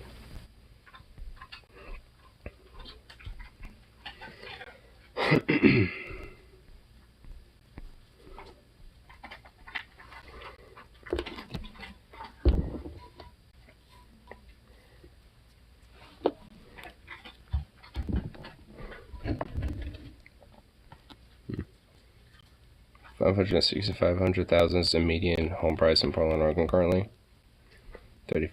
$30,500 a year is median salary for a person without a college degree. The Simpsons started in 1989, showing homeless. Yeah, blah blah blah. Yeah, we know that. Today, many people have used Simpsons example of the fall of the American middle class, being subject to memes, articles, videos. See so much content on this, I really don't want to see. Blah blah blah. It's kind of interesting. What's this all about? Just quick glance at Portland. The median salary is just under $70,000 at $69,964 a year. It's also important to realize Portland is similar to the majority of us is in a real estate bubble, largely due to interest rates. Yep. $213,000 was the median home price in 2015, which suggests the average home interest rate in 2015 was the average of 3.5% on a 30-year loan. $113,000 of that paying interest in becoming for an average Portland resident with an income of $600,000 here, that's pretty high. Where it would take about 25% of the person's income to cover mortgage payments before one light bill's electricity is paid for. Deep dive deeper. That's oh my god, how long does this go? Holy shit, this goes on forever.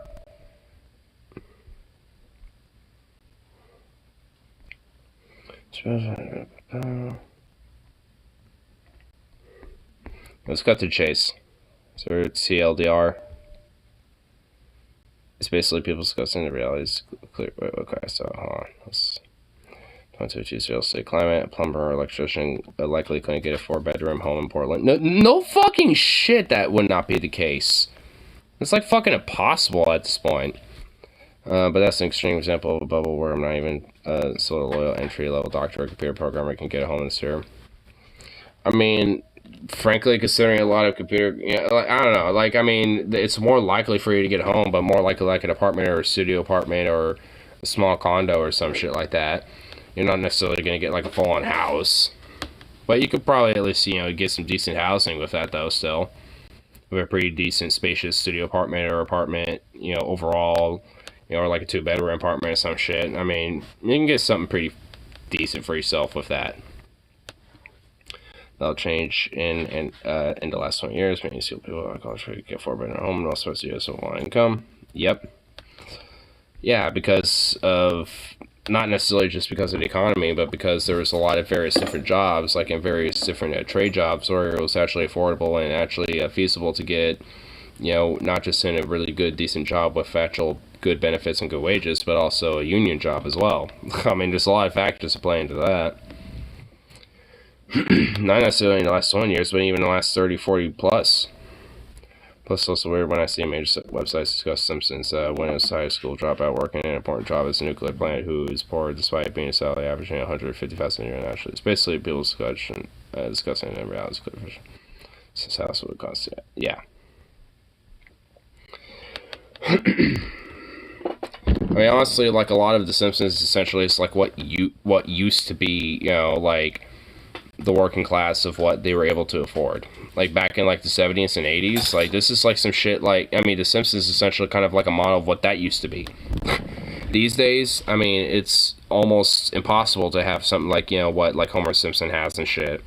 Because, yeah, if he's like a high school dropout yet able to go in a fucking, like, you know, nuclear plant and go into that trade, amongst other things and shit, still, I mean, it shows that, especially when it comes to social mobility, you know, during the times of, like, 70s and 80s and shit, and even before then, was a lot more better, especially when it came to a, you know, a major working class trade like that. Especially when they happen to be a union job.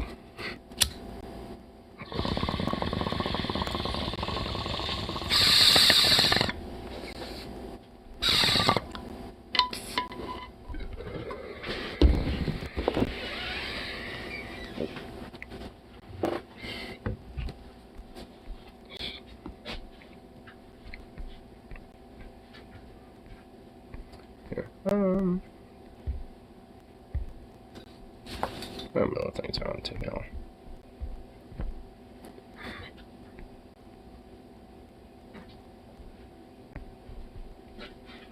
If you leave one comment, you'll become Dribby. A fashion rant? Hmm? Huh?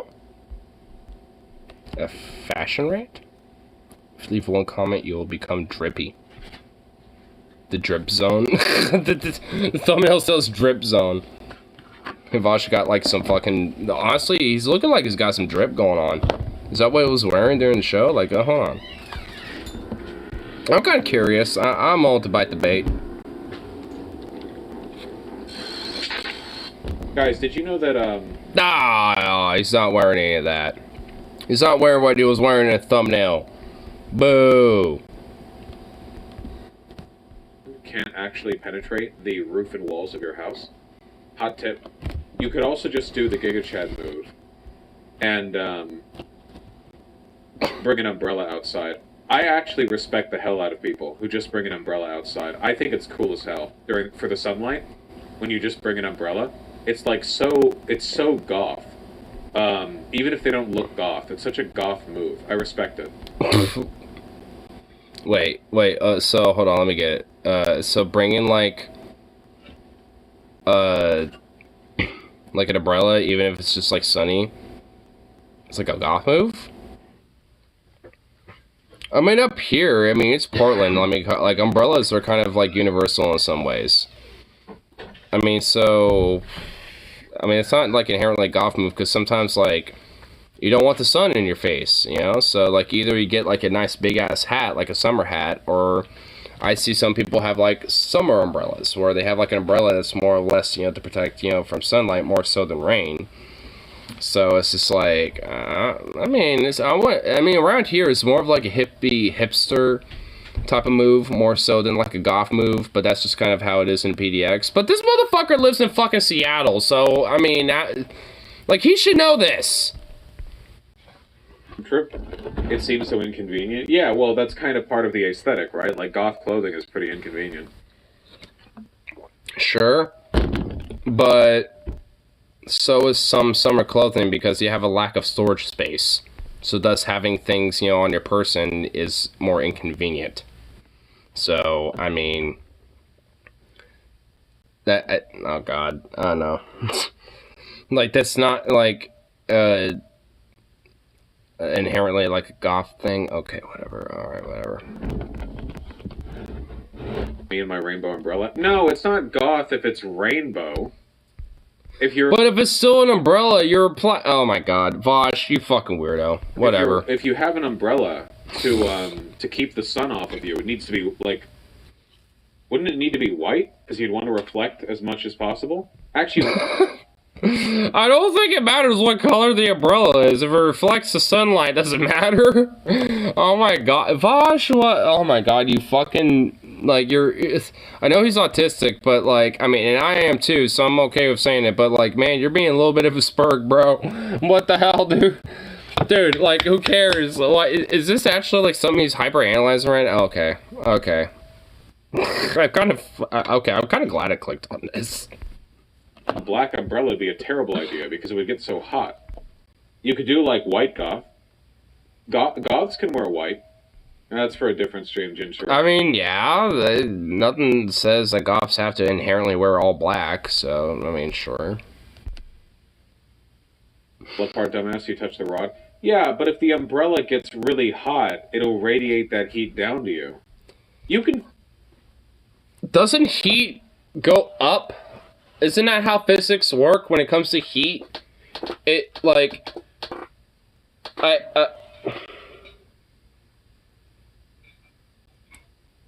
Okay.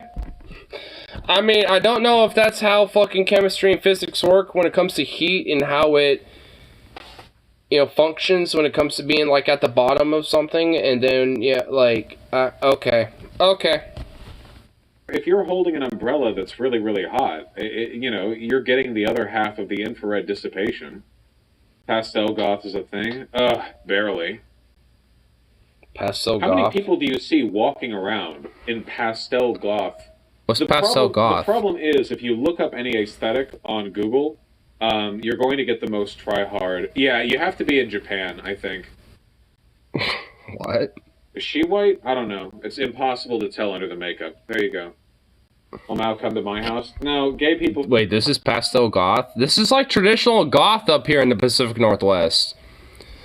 Like, half of the goth people I've seen in, like, high school and college and otherwise literally look like this.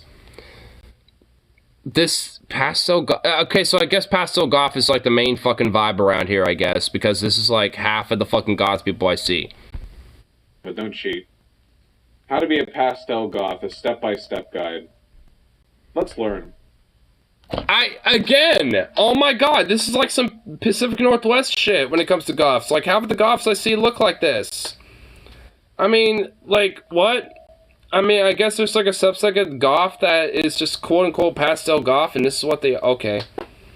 I'm learning stuff, I suppose. Like, I mean, I didn't realize there was, like, different subsects of goth where... I just assumed this is just goth as, you know, any other goth. It was just more of a colorful element of it, I guess. Which I suppose is a subsect. I mean, whatever. Okay. I'm a pastel goth. Chic, pastel-haired people. It's just the hair? That's it? Like, pastel goth just means you have colored hair?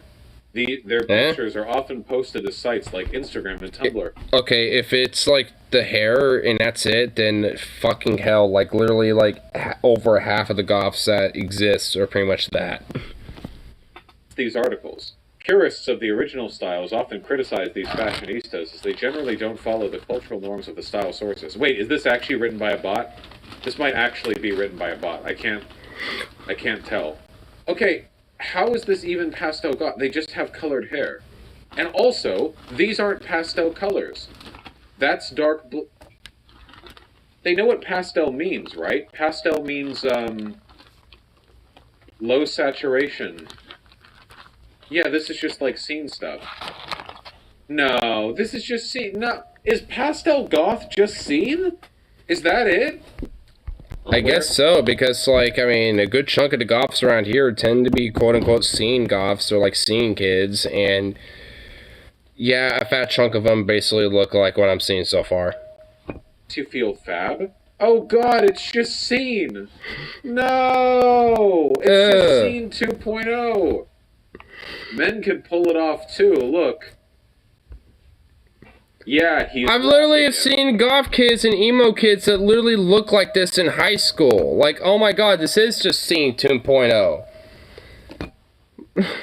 What the fuck? What is this? What is this, man? Twins? Alright, I'm starting to regret clicking this now. I don't know. This might be like a boss battle. If RAR XD was the person, it's mirrored. You think it's mirrored. What if it's actually a boss battle? Can you imagine the sheer fucking terror you would experience if you're walking down an alleyway and you hear "rawr," and you turn around just in time to see two hands make cat paw gestures in the air? You see this guy staring at you. Oh God. He's 7 feet tall. Oh You're God. thinking like, holy shit, do I run? Do I fight? And then you hear the identical noise behind you, and this guy, pastel goth boy, scene kid, number 2, appears behind you. It's like a boss battle. The one always tells the truth, the other one always tells lies. Can you tell me what rar means in dinosaur? It's gonna turn out to be one of your viewers, you know? No. No. Maybe. God. Possibly. Alright, well, we learned something today. I guess we did. Oh my God. Jesus Christ. That being a boss battle, like, I mean, if I had to deal with that as a boss battle, I'd just end the game. I'd just be like, alright, well, I'm fucked. There ain't no way. I'm done. I mean, the enemy has, you know, won victory over me. I mean, I don't know if I want to venture too further in this, because this feels like, I mean, ugh. I feel like I just, like, learned some shit, but I feel like, I mean, at the same time I didn't, because it feels like it was just the same shit that I already knew. But, what the fuck? Like, oh, I guess Pascal Goff is just basically just seen, but it's rebranded, you know, for like 2022 instead of like 2014. It's like, oh my, just say goth, just say that. I mean, goth can be colorful as fuck, where there's like a bunch of various different colors and like pinks, blues, greens, and all sorts of other colors. Like, goth can most certainly have that. Like, it's okay, it's all right. You don't have to have a weird foo-foo added to it. It's a goth just as much as any other goth, all right? It's all good.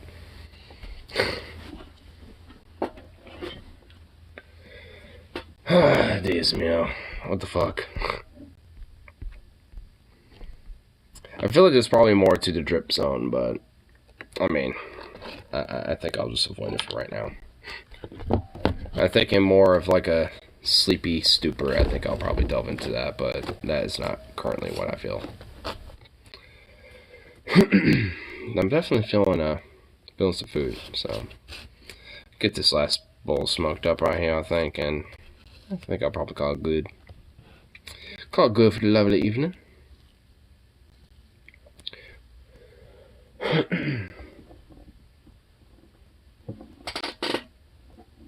Zook off. Where'd you go, baby? You little punk. I know you're out and about somewheres. You know what? He's around the corner. Just knowing his little furry ass, that's where he is.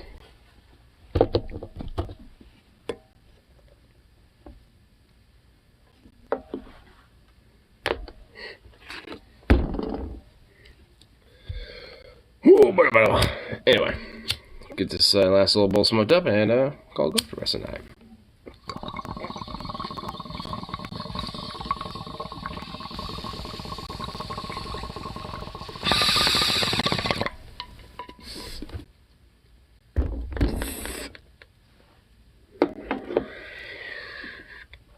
But anyway, peace out, and of course, I should be back around for the next one, so toodaloo and